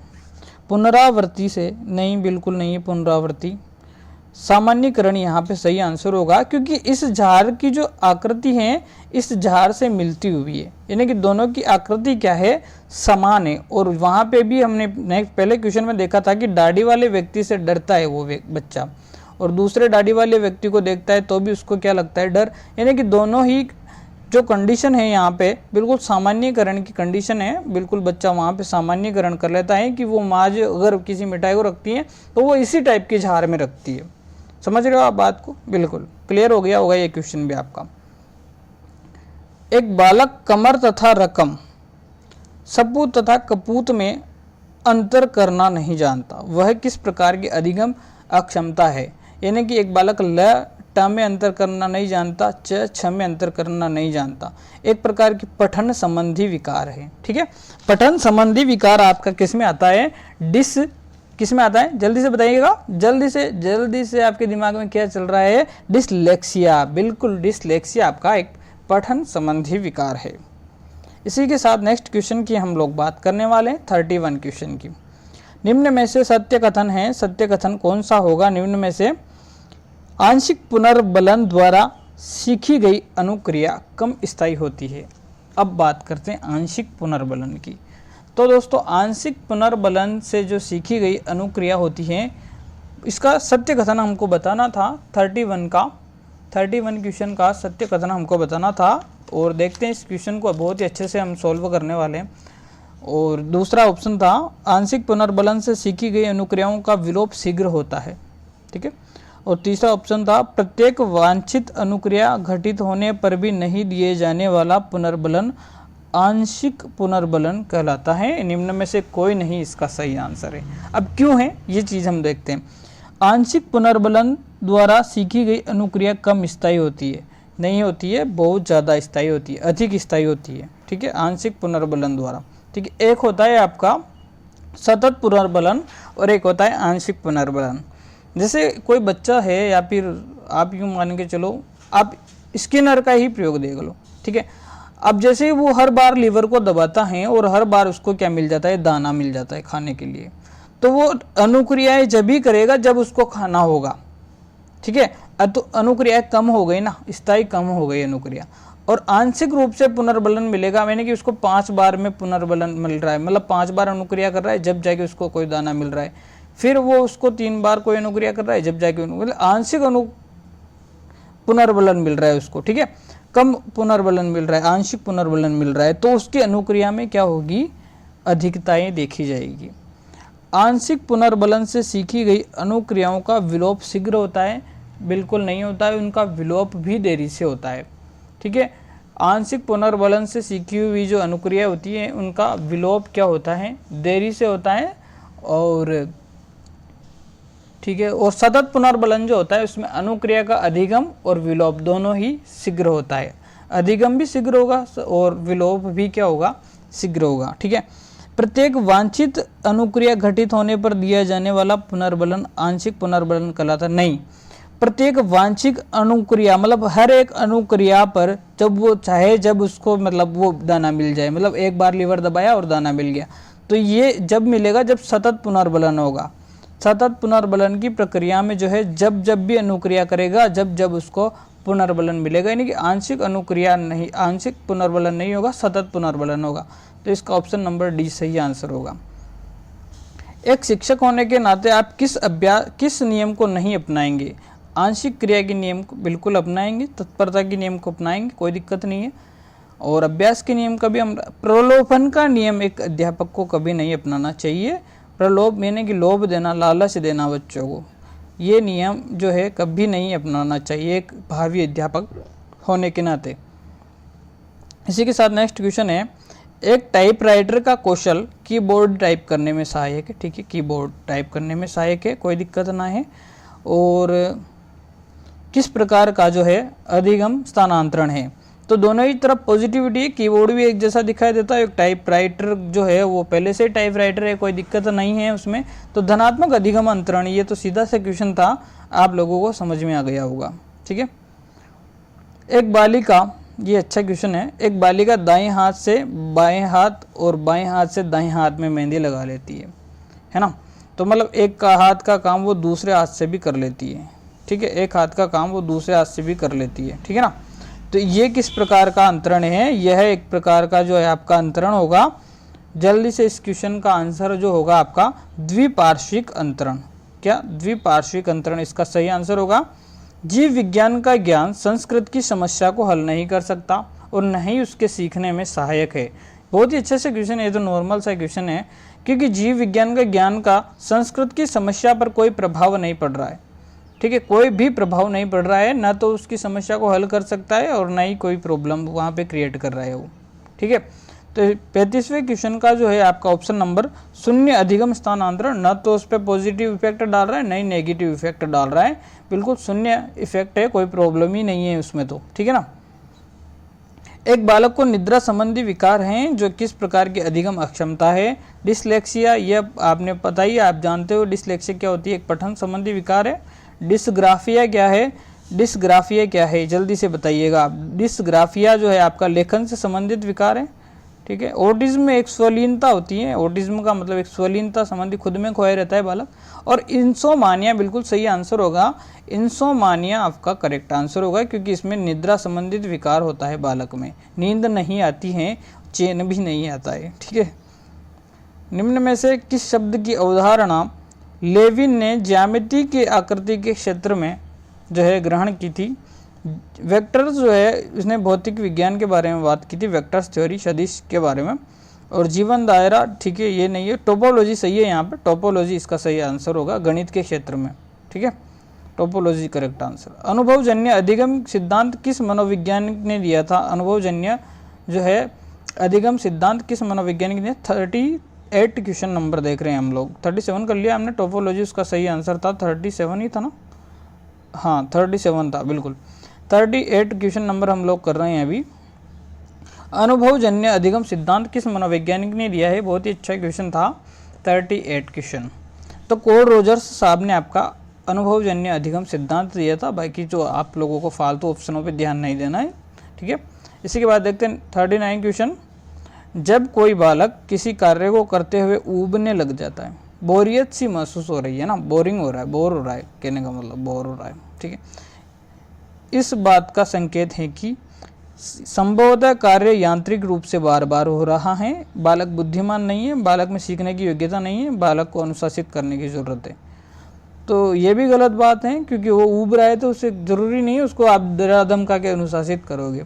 सीखने की योग्यता नहीं है तो अगर बोरिंग ही नहीं होगा अगर वो किसी कार्य को करने के में। ठीक है ना, बुद्धिमान नहीं है, ये भी ऐसी, मतलब किसी कार्य को यांत्रिक रूप से अगर आप किसी बालक से बार बार करवा रहे हो तो वो बालक ऊबने सा लग जाता है, बोरियत सी महसूस हो जाती है। नहीं कि किसी बालक को आप एक बार एक क्लासरूम में ABCD लिखने के लिए बोल रहे हो और उसको बोल रहे कि 100 बार ABCD लिख तो बेटा, तो उसमें बोरियत सी महसूस हो जाएगी। ठीक है ना, और देखते हैं नेक्स्ट क्वेश्चन। सामाजिक अधिगम आरंभ होता है, सामाजिक अधिगम आरंभ होता है, क्वेश्चन नंबर जो है आपका 40। और अलगाव से, दूरियों से, संपर्क से, दृश्य, अलगाव से क्या सामाजिक अधिगम हो सकता है क्या, नहीं हो सकता। दूरियां बनाने से, दूरियां, बड़ी दूरियां, नहीं हो सकता कभी। संपर्क से, अटैचमेंट से जरूर है आपका सामाजिक अधिगम होगा। दृश्य श्रव्य सामग्री को यहाँ पे कोई विशेष जो है नहीं होगा आंसर, बिल्कुल संपर्क से जो है आपका आंसर सही होगा यहाँ पे। सीखने से संबंधित तथ्य नियम में से नहीं है। ठीक है, देखते हैं क्या होता है, सीखने से संबंधित कौन सा तथ्य सही नहीं है। सीखना एक स्थायी परिवर्तन है, बिल्कुल सही है। ठीक है, सीखना केवल विद्यालय में होता है, देखते हैं क्या होता है। सीखना व्यक्तित्व के सर्वांगीण विकास में सहायक है, बिल्कुल। और सीखना एक सार्वभौमिक प्रक्रिया है। जब यह कथन सही है, अगर सीखना सार्वभौमिक प्रक्रिया है तो क्या केवल सीखना केवल विद्यालय में हो सकता है क्या? नहीं हो सकता। ऑप्शन नंबर बी सही है, क्योंकि इंसान अपने पूरे जीवन पर्यंत सीखता है और केवल विद्यालय में सीखता है तो वहीं पे उसका सीखना स्टॉप हो जाता। यहाँ तक की बात आपको क्लियर हो गई होगी। इसी के बाद नेक्स्ट क्वेश्चन की बात करते हैं। एक बालक अतीत की समान परिस्थितियों में की गई अनुक्रियाओं के आधार पर नई परिस्थिति में भी समान अनुक्रिया करता है। यह किस नियम से संबंधित है? बहुत ही अच्छा क्वेश्चन था ये। एक बालक की अतीत की जो परिस्थितियाँ थी और अनुक्रिया के आधार पर नई परिस्थिति में भी समान अनुक्रिया कर रहा है, सादृश्यता के नियम को प्रदर्शित कर रहा है। अपनी बीती हुई बातों को भी जो है वो नई परिस्थिति में आने पर भी जो है उसी के जैसी क्या करता है? समान अनुक्रियाएं करता है। बिल्कुल सादृश्यता के नियम को वह प्रदर्शित कर रहा है। यहाँ पे 42 हो चुके हैं हमारे क्वेश्चन। 43 अधिगम के लिए क्या आवश्यक है? स्वानुभव, स्वचिंतन, स्वक्रिया। उपयुक्त सभी। बिल्कुल खुद के अनुभव से अधिगम हो सकता है, खुद के चिंतन में भी शामिल है और खुद की क्रियाओं की भी बहुत बड़ी भूमिका यहाँ पे देखने को मिलती है। इसी के साथ नेक्स्ट क्वेश्चन करते हैं। अनुभव एवं प्रशिक्षण के द्वारा व्यवहार में उन्नयन ही अधिगम है। अनुभव और प्रशिक्षण की बात कौन करता है? आपके जो है कौन करता है? जल्दी से बताएंगे। गेट्स साहब करते हैं। गेट्स जो है आपके ये ऐसे गेट से याद रखो, एक ये विद्यालय का गेट है और इस विद्यालय के गेट में लिखा होता है बहुत बार प्रशिक्षण वगैरह ऐसे चीज़ें है ना। तो विद्यालय में जाते हैं तो हमें अनुभव भी मिलते हैं और प्रशिक्षण भी मिलते हैं। ठीक है, प्रशिक्षण जो है वहाँ पे मिलता है, शिक्षण मिलता है। प्रशिक्षण तो टीटी कॉलेजों में मिलता है। ठीक है ना। गेट्स होगा उसका सही आंसर। किस उद्दीपन के बार बार उद्भाषण करने से व्यवहार में जो परिवर्तन होता है उसके प्रति आपके प्रतिवर्त कमजोर पड़ जाते हैं? क्या कहलाता है? तो दोस्तों यह कहलाती है आपका संज्ञान, अधिगम, व्यस्तता या फिर अभ्यस्तता। प्रतिवर्तों का कमजोर पड़ना है। ये नहीं कि आप किसी शादी में गए और शादी में बज रहे हैं डीजे। ठीक है, फर्स्ट में जाते ही एकदम से उसने डीजे चलाया, आपने कान बंद कर लिए, दोनों कान बंद कर लिए, क्योंकि डीजे की आवाज़ आपके कानों को असहनीय सी लगी। ठीक है, पर धीरे धीरे जब आप उस शादी में इंटरटेनमेंट करने लगे, घूमने फिरने लगे और वो डीजे भी चलता रहा तो आपका ध्यान उस डीजे के प्रति कम हो गया। आपके प्रतिवर्त क्या पड़ गए? उस डीजे के प्रति कमजोर पड़ गए। यह प्रक्रिया कहलाती है हैबिटुएशन और इसे कहते हैं अभ्यस्तता। क्या कहते हैं? अभ्यस्तता इसे कहा जाता है। बहुत ही अच्छे से समझ में आ गया होगा आपको। इसी के साथ नेक्स्ट क्वेश्चन की बात करते हैं। यदि किसी अनुबंधित उद्दीपक के साथ साथ कोई अन्य अनुबंधित उद्दीपक दिया जाए तो प्राणी दूसरे उद्दीपक के प्रति भी जो है साहचर्य अनुबंधन स्थापित कर रहे गए। यानी कि पावलोव साहब घंटी को लेके आए थे। ठीक है, कमरे के सामने आए, गेट है, ये गेट आपका। ठीक है, ये पावलोव साहब का कमरा और यहाँ पे कुत्ता बंध रहा है बेचारा, ये कुत्ता। ठीक है, अब पावलोव साहब आ रहे हैं नीचे से, ये सीढ़ियाँ लगी हुई है। ठीक है, ये सीढ़ियाँ। अब पावलोव साहब आ रहे हैं ना, तो जो कुत्ता है ना ये फिर क्या है, इसको घंटी के साथ तो अनुबंधन तो हो ही गया। यहाँ पे घुसने के बाद वो घंटी बजाना शुरू कर रहे हैं यहाँ पे से। ठीक है ना, परंतु कभी कभी क्या हो रहा था वहाँ पे उस कंडीशन में, जब पावलोव साहब सीढ़ियों पे चढ़ रहे थे और उनके पैरों की जैसे आवाज़ आ रही थी इस कुत्ते को, तब भी ये लहार जो है सिक्रेट कर रहा था, स्त्रावित कर रहा था। तो यह कंडीशन क्या होती है? उच्च श्रेणी का अनुकूलन कहलाती है। उच्च श्रेणी का अधिगम होता है यहाँ पे। ठीक है, उच्च श्रेणी का अनुकूलन हो गया क्योंकि दूसरी कंडीशन से भी क्या कर रहा है, वो साहचर्य स्थापित कर रहा है। ठीक है, अच्छे से समझ में आ गई होगी ये बात।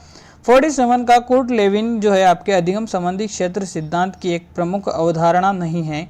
जीवन धारणा दायरा बिल्कुल था और विभेदीकरण नहीं है। ऑप्शन नंबर बी सही है, क्योंकि वेक्टर और तल रूप भी जो है बिल्कुल आपके कुर्ट लेविन साहब की जो है मुख्य अवधारणाओं से ही संबंधित है।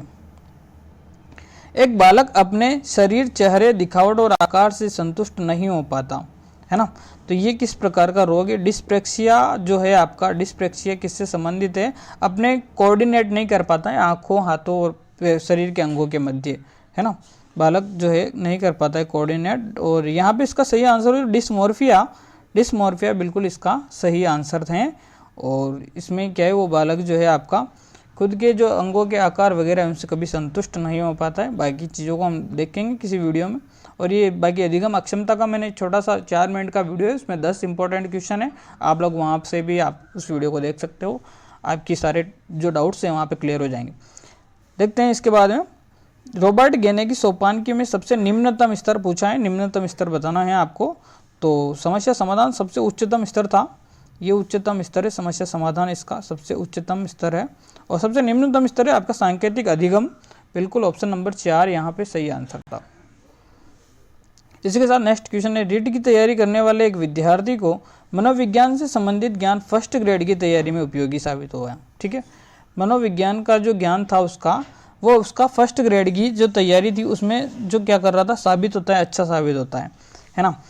तो एक जो निम्न स्तर का ज्ञान जो है आपका उच्च स्तर में साबित होना, क्या उच्च स्तर में साबित हो रहा है, निम्न स्तर का ज्ञान आपका उच्च स्तर में साबित हो रहा है, यानी कि ये पॉजिटिविटी बढ़ती गई है यहाँ पे। ठीक है ना, आपकी रीट छोटा एग्जाम है और आपका फर्स्ट ग्रेड जो है आपका अच्छा बड़ा सा एग्जाम है और इसमें ये ज्ञान साबित हो रहा है। ठीक है ना, तो ये निषेधात्मक अंतरण बिल्कुल नहीं हो सकता, बिल्कुल शून्य अंतरण भी नहीं हो सकता। और द्विपार्श्विक अंतरण इसलिए नहीं हो सकता क्योंकि एक हाथ से किया गया काम दूसरे हाथ से करना द्विपार्श्विक अंतरण कहला। ऊर्ध्व अंतरण यहाँ पे बिल्कुल सही आंसर होगा क्योंकि निम्न क्षेत्र का ज्ञान किसी उच्च क्षेत्र में कार्य होता है। किसी कोई इंसान है जिसने मान लो आरएस की परीक्षा कंप्लीट कर ली है, ठीक है, आरएस की परीक्षा कंप्लीट कर ली है, उसके बाद वो चाहता है कि आईएएस की भी क्लियर की जाए, आईएएस की भी क्लियर की जाए, है ना।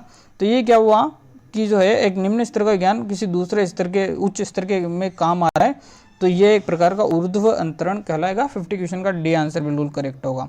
इसी के साथ नेक्स्ट क्वेश्चन देखते हैं, ये B बराबर F_P ये फॉर्मूला है।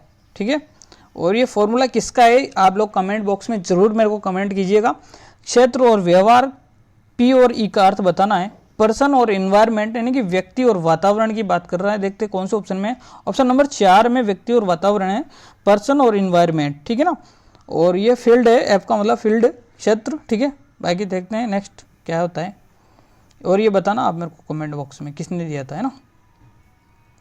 चिंतन एक ऐसी मानसिक प्रक्रिया है जो हम लोगों को उद्दीपक तथा परिघटनाओं के प्रतीकात्मक प्रतिनिधित्व द्वारा किसी समस्या का समाधान करने में मदद करती है। यह कथन किस मनोवैज्ञानिक का है? तो यह कथन है दोस्तों, ज़्यादा कुछ घुसना नहीं है, ऑप्शनों को पढ़ना भी नहीं है और सीधा सा याद रखना है, सिल्वरमैन का यह कथन है। बिल्कुल सही आंसर है, RBSC की बुक में आपका दिया हुआ है। ठीक है, इसके साथ देखते हैं, स्वचिंतन तथा यथार्थवादी चिंतन को विभक्त करने वाले मनोवैज्ञानिक हैं जिम्बार्डो और रुक। क्या जिम्बार्डो और रुक ने जो है आपका स्वचिंतन और आपका यथार्थवादी चिंतन को के रूप में बांटा। ठीक है, निम्न में से कौन सा चिंतन में हमेशा सम्मिलित नहीं होता? कौन चिंतन में हमेशा सम्मिलित नहीं होता? तो मांसपेशीय क्रियाएं बिल्कुल चिंतन में सम्मिलित नहीं होती है, संप्रत्यय होता है, प्रतीक होता है और प्रतिमा भी होती है। ठीक है, इसी के साथ नेक्स्ट क्वेश्चन है, स्वलीय चिंतन में अभिव्यक्ति होती है अभिप्रेरणा की, भाषा की, काल्पनिक विचारों की, इच्छाओं की और वास्तविक स्थिति।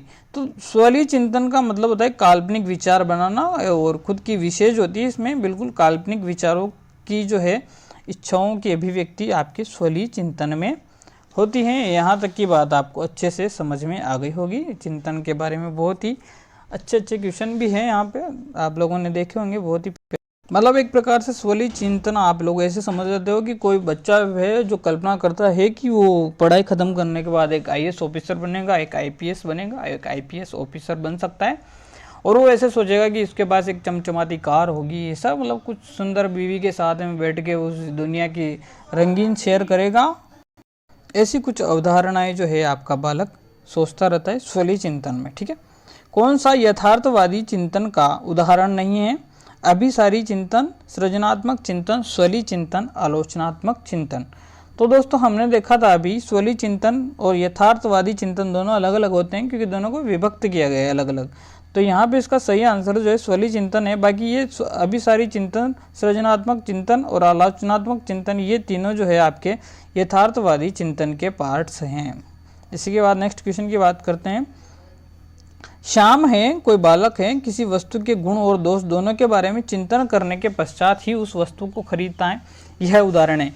अब इस बात में क्या होगा, यहाँ पे क्वेश्चन का सही आंसर होगा आपका आलोचनात्मक चिंतन, क्योंकि जो है आलोचनात्मक चिंतन में है जो किसी वस्तु के गुण और दोषों को परखने के बाद में ही जो है वहाँ पे वस्तु को खरीदा जाता है और उसके बारे में जो है कन्फर्मेशन वो ज़रूर करेगा जब किसी बालक में आलोचनात्मक चिंतन होगा। वह किसी दूसरे के कहने पर उस सच्चाई को स्वीकार नहीं करेगा। किसी वस्तु और घटना और किसी तथ्य की सच्चाई के बिना उस वस्तु को स्वीकार नहीं करना आलोचनात्मक चिंतन कहलाता है। इसी के साथ नेक्स्ट क्वेश्चन है, निम्न में से कौन सा कथन आपका चिंतन के विषय में गलत है। ठीक है, चिंतन के विषय में गलत कौन सा कथन है आपका, जो है आपका ऑप्शन नंबर कौन सा सही है। चिंतन में प्रतिमाएं भाषाएं प्रयुक्त होती हैं, बिल्कुल होती हैं साहब। चिंतन में प्रतिमाएं भाषा का बहुत विशेष योगदान होता है। और चिंतन एक प्रकार की सूचना प्रक्रमण की प्रक्रिया है, बिल्कुल सूचना प्रक्रमण की प्रक्रिया है। संज्ञानात्मक प्रक्रिया का एक समुच्चय है, हाँ साहब बिल्कुल है। भाषा से असंबंधित है, यहाँ पे भाषा प्रयुक्त होती है, तो भाषा से असंबंधित ऐसा नहीं हो सकता। चिंतन में भाषा का बहुत ही महत्व है। एक प्रकार के कांटेक्ट करने के लिए, सामने वाले से कांटेक्ट करने के लिए एक भाषा बहुत महत्वपूर्ण योगदान निभाती है चिंतन में भी, क्योंकि किसी को लैंग्वेज का ही पता नहीं है तो वो किस बेस पे चिंतन करेगा। ठीक है ना, थोड़ा हो सकता है कम रूप से अच्छे से, वैसे बहुत ही महत्वपूर्ण है। वैसे मेरी तरफ नज़र में भाषा का एक महत्वपूर्ण है स्थान है चिंतन में। और इसका सही आंसर भी क्या होगा, ऑप्शन नंबर 4 ही यहाँ पे होगा। और इसी के साथ जो है 59 क्वेश्चन देखते हैं हम लोग। निम्न में से कौन सा एक अभिप्रेरणा का घटक नहीं है। अभिप्रेरणा का घटक नहीं है। अंतर्नोद बिल्कुल, ड्राइव आपका अभिप्रेरणा में आता है, बिल्कुल अभिप्रेरणा में ड्राइव आता है, भूख प्यास वगैरह। प्रोत्साहन मिलना, बिल्कुल प्रोत्साहन मिलना जो है आपका अभिप्रेरणा का घटक है। आवश्यकताएं, नीड्स जो है आपकी, नीड्स के बिना कोई काम नहीं होता है, बिल्कुल अभिप्रेरणा है। रटन स्मृति बिल्कुल सही आंसर है, रटन स्मृति इसका सही आंसर होगा। और यहाँ पे जो है बिल्कुल ऑप्शन नंबर 4। यदि किसी विद्यार्थी से पूछा जाए कि 5 में 2 गुणा करने पर क्या आएगा, तो इसके उत्तर देने में निहित चिंतन क्या होगा।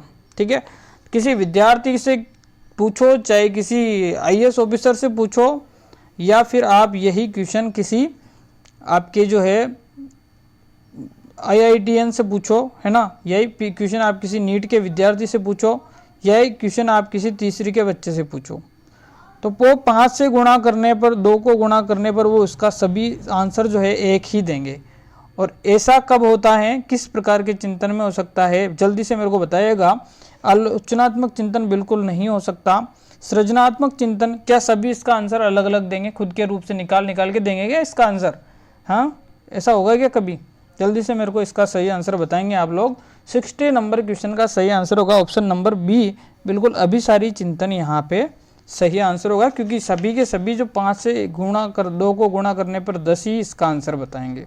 ठीक है, किसी व्यक्ति का कलम का असाधारण उपयोग बताने को कहा जाता है। ठीक है, तो वह व्यक्ति चिंतन करके अपनी ओर से कुछ असाधारण बात कलम के उपयोग में के बारे में बतलाएगा, और इस चिंतन को क्या कहा जाएगा। यानी कि मैं आपसे कहता हूँ कलम के बारे में बोलो, तो कोई एक विद्यार्थी बोलेगा कलम बहुत एक महत्वपूर्ण है जो लिखने के काम आती है। कोई विद्यार्थी कहेगा कलम वह शस्त्र है जो सच्चाई को बयां करती है। एक कहेगा कलम एक अध्यापक के लिए बहुत ही उपयोगी चीज़ है, विद्यार्थी के लिए एक बहुत ही उपयोगी चीज़ है, जिससे लेखन के माध्यम से वो अपने विचारों को प्रकट कर सकता है। सबके अलग अलग विचार होंगे, ठीक है ना। तो इस प्रकार के चिंतन में जो है आपका कौन सा चिंतन आएगा, सृजनात्मक चिंतन यहाँ पर होगा। क्वेश्चन नंबर 61 का सही आंसर ऑप्शन नंबर ए होगा। एक बालक एक बार आग से झुलस जाता है। अब देखते हैं क्या होगा इसका सही आंसर। बहुत ही प्यारा क्वेश्चन है ये भी। एक बालक होता है और एक बार आग से झुलस जाता है और वह अपने आप को देखता है। जब वह अपनी क्या लिख रखा है, वह देखता है और वह सोच लेता है कि आज आग के पास जाने पर, आज नहीं है यहाँ पे, आग के पास जाने पर मैं झुलस जाऊंगा, और वह डर जाता है। ये किस प्रकार का चिंतन होगा। बहुत ही प्यारा क्वेश्चन है। क्वेश्चन नंबर जो 62 है उसका सही आंसर क्या होगा, जल्दी से बताएंगे आप लोग। अभी तक भी अगर आप लोगों को पता नहीं चला है तो ये क्वेश्चन, तो बिल्कुल इसका सही आंसर जो होगा यहाँ पे प्रत्यक्षात्मक चिंतन होगा, क्योंकि बालक क्या है, खुद के अनुभवों के आधार पर सीखता है। यहाँ पे खुद के प्रत्यक्ष उस चीज़ को महसूस कर रहा है वो, ठीक है। प्रत्यक्षीकरण यहाँ पे उसको प्रत्यक्ष ज्ञान होता है क्योंकि खुद झुलस जाता है और उसको वो इस चीज़ का स्थायित्व हो जाता है दिमाग के अंदर कि अपन को यहाँ पे अगर आग लग रही है तो इस आग के पास नहीं जाना है, इस आग से दूर ही रहना है। यहाँ पे प्रत्यक्षात्मक चिंतन का बिल्कुल सही उदाहरण है, बिल्कुल प्रत्यक्ष स्थिति से बालक रूबरू होता है।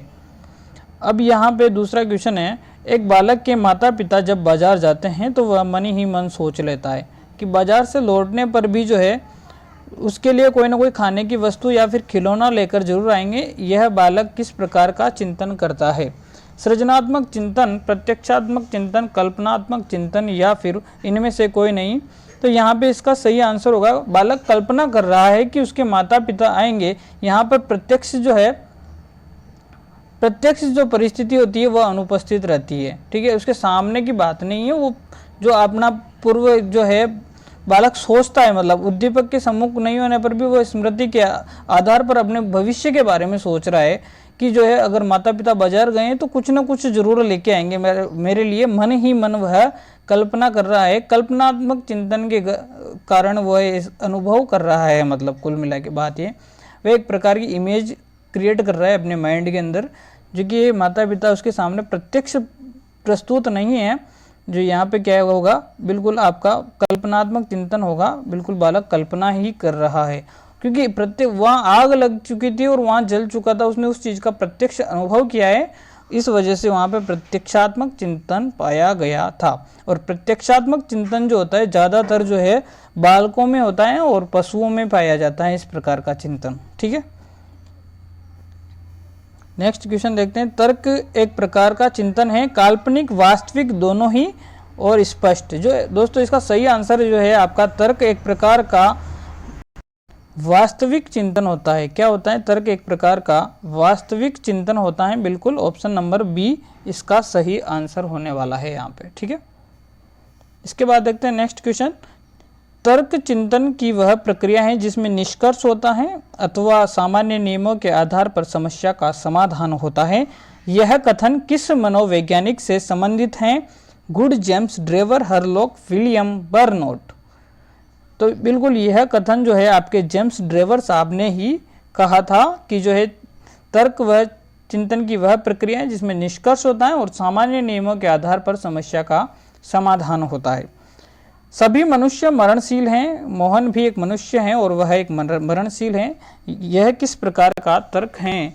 निगमनात्मक तर्क, आगमनात्मक तर्क, आलोचनात्मक तर्क या फिर आपके उपर्युक्त सभी कथन सत्य होंगे। इसका सही आंसर क्या होने वाला है? तर्क के संबंध में आपको जो है यहाँ पे बात बतानी है कि क्या है यहाँ पे इसका सही आंसर।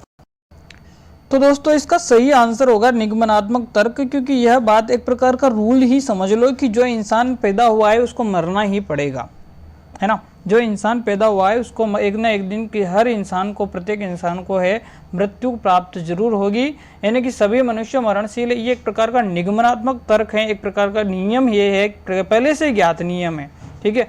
इसमें कोई फेरबदल नहीं हो सकता है। बिल्कुल निगमनात्मक तर्क ही यहाँ पे बिल्कुल सही आंसर होगा, ठीक है। इसी के साथ नेक्स्ट क्वेश्चन देखते हैं।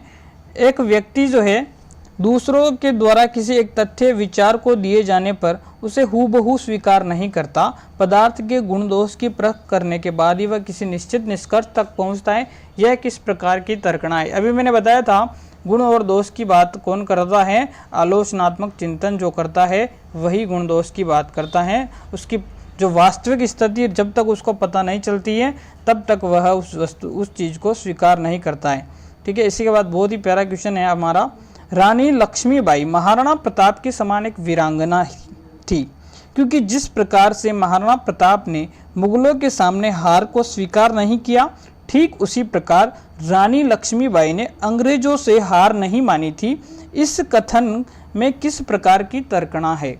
तो दोस्तों इसमें क्या होता है, इस प्रकार की तर्कना में जो है,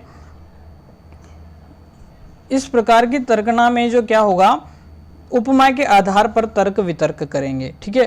किसी एक उपमा दी गई है दोनों को वीरों की, दोनों एक प्रकार के वीर हैं, ठीक है, और दोनों में एक प्रकार की समानता है, सादृश्यता है, तो इसमें सादृश्यवाची ही इसका सही आंसर होगा।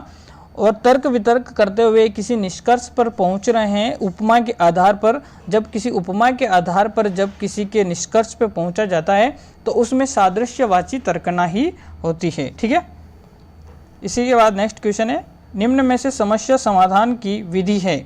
समस्या समाधान की विधि कौन सी है आपकी? यादृच्छिक अन्वेषण विधि, स्वतः शोध विधि, दोनों और दोनों ही नहीं। इसका सही आंसर क्या होगा क्वेश्चन नंबर 16 का? तो दोस्तों यहाँ पर दोनों की दोनों विधियाँ जो है आपकी समस्या समाधान विधि हैं, और समस्या समाधान विधि में यादृच्छिक अन्वेषण विधि भी है और दूसरी आपकी स्वतः जो है अन्वेषण विधि भी है। तो यादृच्छिक अन्वेषण विधि में क्या होता है, समस्या समाधान के लिए वह एक तरह की यादृच्छिक अन्वेषण करता है, ठीक है ना, मतलब त्रुटि या फिर प्रयत्न या फिर किसी उपायों का सहारा लेके जो है क्या करता है, वो उस समस्या का समाधान करता है। बाकी जो स्वतः शोध जो होता है उसमें वह क्या करता है, व्यक्ति समस्या समाधान के लिए सभी विकल्पों को नहीं ढूंढता है और डायरेक्टली क्या करता है, उसी विकल्प का चयन करता है जो कि समस्या समाधान के संगत उसे प्रतीत होता है, वह स्वतः शोध अन्वेषण विधि में आता है। इसी के साथ नेक्स्ट क्वेश्चन की बात करते हैं, निम्न में से सत्य कथन नहीं है। सत्य कथन नहीं, चिंतन में तर्क प्रधानता होती है जबकि कल्पना में तर्क का अभाव होता है। यह कथन बिल्कुल सही है वैसे, ठीक है। क्वेश्चन नंबर 70 की हम बात कर रहे हैं, यह बात सही है और यहाँ पे नहीं की बात चल रही है, ठीक है। निम्न चिंतन में समस्या समाधान होता है परंतु कल्पना में कोई समस्या ही नहीं होती, ठीक है, बिल्कुल सही बात है। चिंतन और कल्पना दोनों लक्ष्य निर्देशित होते हैं, बिल्कुल नहीं होती है। ऑप्शन नंबर 3 सही होगा, क्योंकि कल्पना कभी लक्ष्य निर्देशित नहीं होती है क्योंकि उसमें कोई समस्या ही नहीं होती है, ठीक है। कल्पना कभी लक्ष्य निर्देशित नहीं होती है, बाकी चिंतन आपका लक्ष्य निर्देशित होता है, ठीक है। बाकी दोनों लक्ष्य निर्देशित है, यह बात गलत है और उपयुक्त सभी कथन तो हो ही नहीं सकते, तो ऑप्शन नंबर 3 इसका सही आंसर होगा यहाँ पे, ठीक है। इसी के साथ नेक्स्ट क्वेश्चन देखते हैं, कोई छात्र परीक्षा समाप्त होने के बाद परीक्षा हॉल की अनुभूतियों को याद कर रहा है और किस प्रकार की कल्पना है। ये बहुत अच्छा क्वेश्चन था। कोई बालक है जो परीक्षा हॉल के बारे में सोच रहा है, मतलब उसने परीक्षा दी, कैसे दी, मतलब क्या क्या कंडीशन थी वहाँ पे, उस चीज़ों के बारे में वो सोच रहा है, ठीक है। तो मतलब पुरानी अनुभूतियों को वापस से मतलब अपने माइंड में क्या है, याद करना, कहने का मतलब ये पुरानी बीती हुई बातों को याद कर रहा है वो, और परीक्षा हॉल में कैसी कंडीशन थी उस चीज़ के बारे में वह सोच रहा है। तो किस प्रकार की वह कल्पना कर रहा है यहाँ पे। पुनरुत्पादनात्मक कल्पना, रचनात्मक कल्पना और सृजनात्मक कल्पना या फिर आपका उपयुक्त सभी। तो इसका सही आंसर होगा कि जो पूर्व अनुभूतियों की प्रतिमाओं को सामने लाता है ना, तो वो कहलाती है आपकी पुनरुत्पादक जो है कल्पना, पुनरुत्पादनात्मक कल्पना कहलाती है, ठीक है। ऑप्शन नंबर ए सही होगा यहाँ पे। इसी के साथ नेक्स्ट क्वेश्चन है, एक बालक कभी प्रधानमंत्री से हाथ मिलाने की कल्पना करता है तो कभी लाल किले पर झंडा फहराने की कल्पना करता है। तो इस प्रकार की जो उटपटांग कल्पनाएं होती है जिसमें कोई मतलब नहीं होता है, मतलब उसका कोई भी मतलब भी सिद्ध नहीं होता है, तो इस प्रकार की कल्पना अनोखी कल्पनाओं में आती है। जैसे कि मान लो प्रधानमंत्री से हाथ मिलाना, खुद ही प्रधानमंत्री जी बन गए वहाँ पे झंडा फहराने के लिए, तो एक प्रकार की अनोखी फैंटेस्टिक जो इमेजिनेशन होती है ये इसमें आती है, बिल्कुल। किसी सुंदरी का वर्णन करने से पहले जो कल्पना एक कवि द्वारा की जाती है, किस प्रकार की कल्पना होती है। तो किसी सुंदरी का वर्णन करना जो है, मतलब किसी की सौंदर्य की अनुभूति हो रही है वहाँ पे कल्पना में, तो बिल्कुल सौंदर्य बोधी कल्पना जो है ये होगी एक प्रकार से। और ये सौंदर्य बोधी जो सृजनात्मक कल्पना का ही पार्ट होती है, बिल्कुल देखते हैं इसके बारे में कभी अगर टाइम मिला तो कल्पना का भी टॉपिक अगर आप लोगों की रिकमेंडेशन होगी तो ज़रूर बनाया जाएगा, ठीक है। और 74 जो है देखते हैं क्वेश्चन 74, एक बालक अभौतिक तत्वों का निर्माण करना, किसी कविता कहानी को सुनना इत्यादि की कल्पना का उदाहरण है। अभौतिक तत्वों का, ठीक है, अभौतिक तत्वों का, ये चीज़ ध्यान रखना। अभौतिक तत्वों का निर्माण करना किस प्रकार की कल्पना का उदाहरण है। तो दोस्तों यहाँ पर जो है कल्पना अभौतिक तत्वों के बारे में की जा रही है, कहने का मतलब कहानी लिखना, कविता लिखना, तो ये इस प्रकार की सृजनात्मक कल्पना में आती है, ठीक है। और नेक्स्ट क्वेश्चन देखते हैं, आपको थोड़ा सा और अच्छे से एक्सप्लेन हो जाएगा। और जब एक व्यक्ति भौतिक वस्तु के निर्माण में, जैसे इंजीनियर मकान बनाने से पहले कल्पना के आधार पर नक्शा तैयार कर रहा है, ठीक है, तो ये भौतिक कल्पना कर रहा है। भौतिक वस्तुओं के निर्माण में जब किसी प्रकार की कल्पना की जाती है तो यह जो कल्पना होती है वो रचनात्मक कल्पना होती है, ठीक है, रचनात्मक कल्पना होती है, ठीक है ना। ये बात आपको समझ में आ गई। चिंतन की विशेषताएं हैं, चिंतन की प्रक्रिया सरल से जटिल की ओर प्रस्थान करती हैं। बिल्कुल सरल, पहले नॉर्मल जो चिंतन होगा फिर विशिष्ट तरीके से जाएगा, अच्छे से जटिल की ओर प्रस्थान करेगा। चिंतन में विश्लेषणात्मक तथा संश्लेषण दोनों का योगदान होता है। बिल्कुल पहले चिंतन बहुत सारी चीज़ों के, एक टॉपिक को लेके बहुत सारी चीज़ों के बारे में सोचेगा और उसको जो सही लगेगी वो उसके निष्कर्ष तक पहुंच जाएगा। इसके बाद में देखते हैं लास्ट जो लाइन है, चिंतन में पूर्व अनुभव, अभ्यास, प्रशिक्षण, परिपक्वता आदि से अर्जित ज्ञान बोध का उपयोग निहित होता है। बिल्कुल यह बात भी सही है, यानी कि ऑप्शन नंबर 4 इसका सही आंसर होगा। सभी के सभी कथन यहाँ पर सत्य हैं। कल्पना का वर्गीकरण किस मनोवैज्ञानिक ने किया? कल्पना का वर्गीकरण किस मनोवैज्ञानिक ने किया? तो मैकडूगल साहब और जेम्स ड्रेवर दोनों ने किया है, ऑप्शन नंबर 1 और 3। दोनों ने थोड़ा सा डिफरेंशिएशन, थोड़ा बहुत ही डिफरेंशिएशन है इनमें, बाकी लगभग समान ही बातें इन्होंने कही है। एक शिक्षक द्वारा कक्षा में ताजमहल का वर्णन किए जाने पर छात्र उस ताजमहल की कल्पना अपने आप ही करना प्रारंभ कर देता है। ताजमहल से संबंधित प्रतिमाएं उसके मन में जो अपने आप ही आने लगती हैं, किस प्रकार की कल्पना का उदाहरण है? यानी कि यहाँ पर क्या कर रहा है बालक, ग्रहण कर रहा है किसी से कही हुई बातों को, ठीक है, और अपने आप ही उसके बारे में क्या करने लग जाता है, कल्पना करने लग जाता है। ना किसी से कही सुनी बातों को ग्रहण करके उस चीज़ों के बारे में कल्पना करना जो है ग्राही कल्पना में आता है। और यहाँ पे भी ठीक वैसा ही हो रहा है। इस क्वेश्चन के अंदर जो है ऑप्शन नंबर बी ही सही आंसर होगा।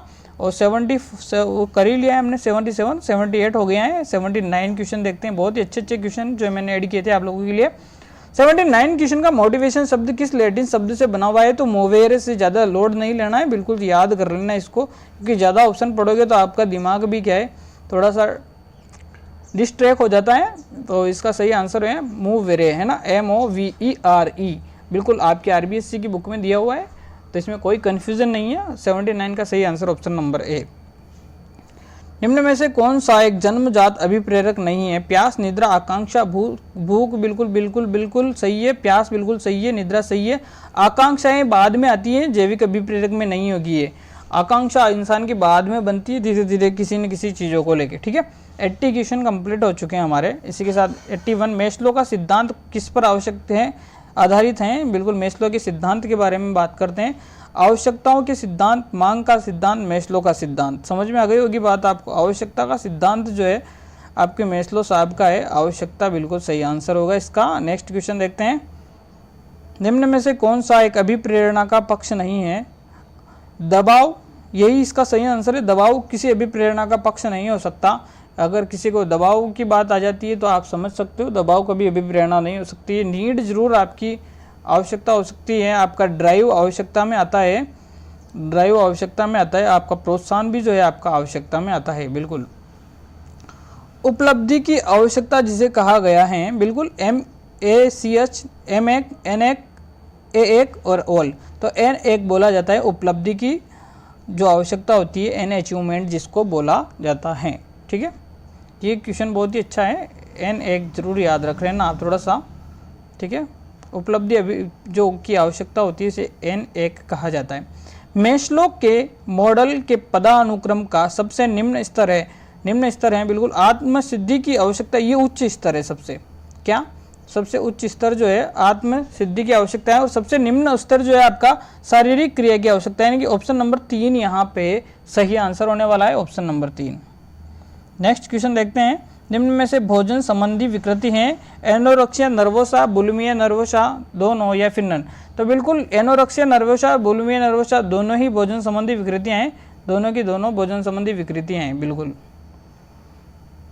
क्रिया को आरंभ करने, जारी रखने, नियंत्रित रखने के लिए कौन सी प्रक्रिया? अधिगम, सृजन, संतुलन, अभिप्रेरणा। बिल्कुल अभिप्रेरणा जो है किसी काम को आरंभ रखने के लिए, जारी करने के लिए और नियंत्रित रखने के लिए बहुत आवश्यकता होती है, आवश्यक होती है। इसी के साथ नेक्स्ट क्वेश्चन देखते हैं। अभिप्रेरणा के संदर्भ में भूख है, भूख क्या है अभिप्रेरणा के संदर्भ में? अनुक्रिया, प्रेरणा, अंतर्नोद या फिर उद्देश्य। भूख क्या है? एक प्रकार का चालक है, एक प्रकार का ड्राइव है, एक प्रकार का अंतर्नोद है। ऑप्शन नंबर 3 यहाँ पे सही है। यहाँ पे देखते हैं नेक्स्ट क्वेश्चन। निम्न में से प्रेरकों का वर्गीकरण गेरेट द्वारा किया गया है। गेरेट ने जो किया था वर्गीकरण, एक तो देहिक, ठीक है, दूसरा मनोवैज्ञानिक, और एक और था जो उसका नाम था सामाजिक। ये किस ऑप्शन में दिख रहे हैं आपको? ऑप्शन नंबर 4 में दैहिक, मनोवैज्ञानिक और सामाजिक प्रकार का वर्गीकरण जो है गैरिट ने दिया था अभिप्रेरकों का। इसी के साथ नेक्स्ट क्वेश्चन पे देखते हैं 89 क्वेश्चन का सही आंसर क्या होगा? हाथ जोड़कर किसी अध्यापक का अभिवादन करना, स्वादिष्ट भोजन को देखकर मुंह में लार होना, चढ़ना, भागना, फेंकना, ये अधिगम नहीं है, ये स्वाभाविक क्रिया है। अधिगम ये हाथ जोड़कर किसी अध्यापक का अभिवादन करना अधिगम होता है, बिल्कुल ये सीखा जाता है। 89 के बाद है 90 क्वेश्चन, चिंतन मानसिक प्रक्रिया का कौन सा पहलू है? भावात्मक, ज्ञानात्मक, क्रियात्मक या फिर नन? तो समस्या समाधान होगा संज्ञान, ज्ञानात्मक जो पहलू होगा उससे संबंधित है चिंतन, बिल्कुल सही है। ये तो आपको समझ में आ गया होगा। वैसे चिंतन प्रारंभ होने के लिए आवश्यक है, कोई ना कोई समस्या जरूर होनी चाहिए। किसी चिंतन को प्रारंभ होने के लिए पूर्व अनुभव नहीं होगा, तर्क, बिल्कुल समस्या होगा, बिल्कुल समस्या सही आंसर है इसका। ठीक है, 91 क्वेश्चन हो चुके हैं। यहाँ पे 92 क्वेश्चन देखते हैं। निम्न में से जैविक अभिप्रेरणा के बारे में सत्य कथन है? जीवित रहने के लिए आवश्यक है, ठीक है, सही बात है। अभिप्रेरणाएं जो जन्मजात होती है जैविक अभिप्रेरणा कहलाती है, बिल्कुल सही बात है। भूख, प्यास, काम इत्यादि जैविक अभिप्रेरणा में सम्मिलित होती हैं, बिल्कुल सही। यानी कि उपयुक्त सभी कथन यहाँ पर सत्य होने वाले हैं। और प्रगतिशील परिवारों के बच्चों में अपेक्षाकृत कौन सा प्रेरक अधिक प्रबल होता है? तो जो प्रगतिशील परिवार होते हैं उनमें उपलब्धि प्रेरक सबसे ज़्यादा प्रबल होता है, यानी कि अचीवमेंट जो होती है उनकी अच्छी होती है। जो प्रगतिशील परिवार होते हैं उनकी उपलब्धि प्रेरक सबसे अधिक होता है, उपलब्धि प्रेरक। और बाकी तो पागलपन, चिंता जैसी, आक्रामकता जैसी कोई बात ही नहीं होती है। उपलब्धि प्रेरक सबसे अधिक प्रबल होगा ऑप्शन के अनुसार। ठीक है, नेक्स्ट क्वेश्चन देखते हैं। निम्न में से कौन सी आवश्यकता मेस्लो के अभिप्रेरणा का सिद्धांत का भाग नहीं है? आत्मसिद्धि की, संक्रिया की आवश्यकता, सुरक्षा की आवश्यकता, आत्मीयता की आवश्यकता। तो बिल्कुल ये आत्मसिद्धि की आवश्यकता भी सही है, सुरक्षा की आवश्यकता भी होता है, आत्मीयता की आवश्यकता भी होता है, परंतु संक्रिया की आवश्यकता नहीं होता है। ऑप्शन नंबर 20 का सही आंसर होगा 94 क्वेश्चन का, ऑप्शन नंबर बी। इसी के साथ नेक्स्ट क्वेश्चन है, मूल प्रवृत्ति का सिद्धांत किसने दिया था? मूल प्रवृत्ति का सिद्धांत जो है आपके किसने दिया था? तो आपके मैकडूगल साहब ने दिया था। ये बाकी सारे जो ऑप्शन है मैंने आपको कंफ्यूज करने के लिए मैकडूगल साहब का नाम आप लोगों को याद रखना है मूल प्रवृत्ति के सिद्धांत में। इसी के साथ 96 क्वेश्चन है, अभिप्रेरणा का परिणाम है लक्ष्य केंद्रित व्यवहार करना, बिल्कुल सही बात है। अनिर्देशित व्यवहार नहीं, कुछ समाजी व्यवहार यानी कि ऊपरी सभी नहीं। ऑप्शन नंबर 1 सही होगा, लक्ष्य निर्देशित व्यवहार अभिप्रेरणा का परिणाम है यहाँ पे। ठीक है, इसी के साथ नेक्स्ट क्वेश्चन देखते हैं 97। जब व्यक्ति एक परिस्थिति का अधिगम दूसरी परिस्थिति में उसके सीखने तथा निष्पादन को प्रभावित करता है तो उसे क्या कहते हैं? मतलब एक परिस्थिति का अधिगम जो है दूसरी परिस्थिति में उसके सीखने या फिर उसके निष्पादन को प्रभावित करे उसे क्या कहते हैं? 97 का जो है आंसर होगा अधिगम अंतरण, उसे अधिगम स्थानांतरण कहते हैं। यानी कि आपने देखा होगा अधिगम स्थानांतरण में एक परिस्थिति से सीखा गया अधिगम दूसरी परिस्थिति को क्या करता है? प्रभावित करता है। सूझ द्वारा सीखने का सिद्धांत किसने दिया था? तो आपको पता है सूझ द्वारा सीखने का सिद्धांत कोहलर साहब ने दिया था, वुल्फगंग कोहलर, जिनका नाम है बहुत ही आपके चिंपैंजी पे इन्होंने प्रयोग किया था। ठीक है, चिंपैंजी, केले वगैरह ये सब आपको याद होगा, इसीलिए मैंने ऐसे क्वेश्चन नहीं डाले। पुरस्कार और दंड का अनुचित प्रयोग अधिगम को बनाता है। अनुचित प्रयोग अधिगम को क्या बनाएगा? अनुचित प्रयोग प्रभावपूर्ण बनाएगा? नहीं, बिल्कुल गलत। अधिक उपयोगी होगा अनुचित प्रयोग करना पुरस्कार और दंड का? बिल्कुल गलत। प्रभावहीन बनाएगा, प्रभावहीन यहाँ पे सही आंसर होगा। इसी के साथ लास्ट क्वेश्चन देखते हैं आज का। और अभी तक अगर आपने चैनल को सब्सक्राइब नहीं किया है, टेस्ट सीरीज ज्वाइन नहीं किए तो प्लीज़ उसको ज्वाइन जरूर किए। और अगर किसी को कोई प्रॉब्लम्स है तो हमारे टेलीग्राम चैनल पे जुड़ जाइए। टेलीग्राम चैनल का नाम भी आयुषधारी साइंस है, उस पर जरूर जुड़ जाइएगा आप लोग, ताकि आप लोगों को नोटिफिकेशन जो है मिल जाए। किसी को यूट्यूब पे नोटिफिकेशन नहीं मिलती है तो यूट्यूब को सब्सक्राइब जरूर कीजिएगा चैनल को, और वीडियो अच्छी लगी है तो लाइक जरूर कीजिएगा और अपने मित्रों के साथ साझा जरूर कीजिएगा। और टेस्ट की जानकारी को भी अपने मित्रों के साथ साझा कीजिए ताकि ज़्यादा से ज़्यादा लोग टेस्ट दे पाए। और आज के लास्ट क्वेश्चन का सही आंसर होगा अभिप्रेरणा अधिगम का सर्वोत्कृष्ट राजमार्ग है। तो इसका यह किसने कहा था? किस मनोवैज्ञानिक ने? आपके स्किनर साहब ये बात कहते हैं, स्किनर साहब ने यह बात कही थी। इसका सही आंसर स्किनर है। इसी के साथ बाय बाय, नमस्ते, फिर मिलते हैं अगली वीडियो में। और बहुत बहुत धन्यवाद, बहुत बहुत आभार।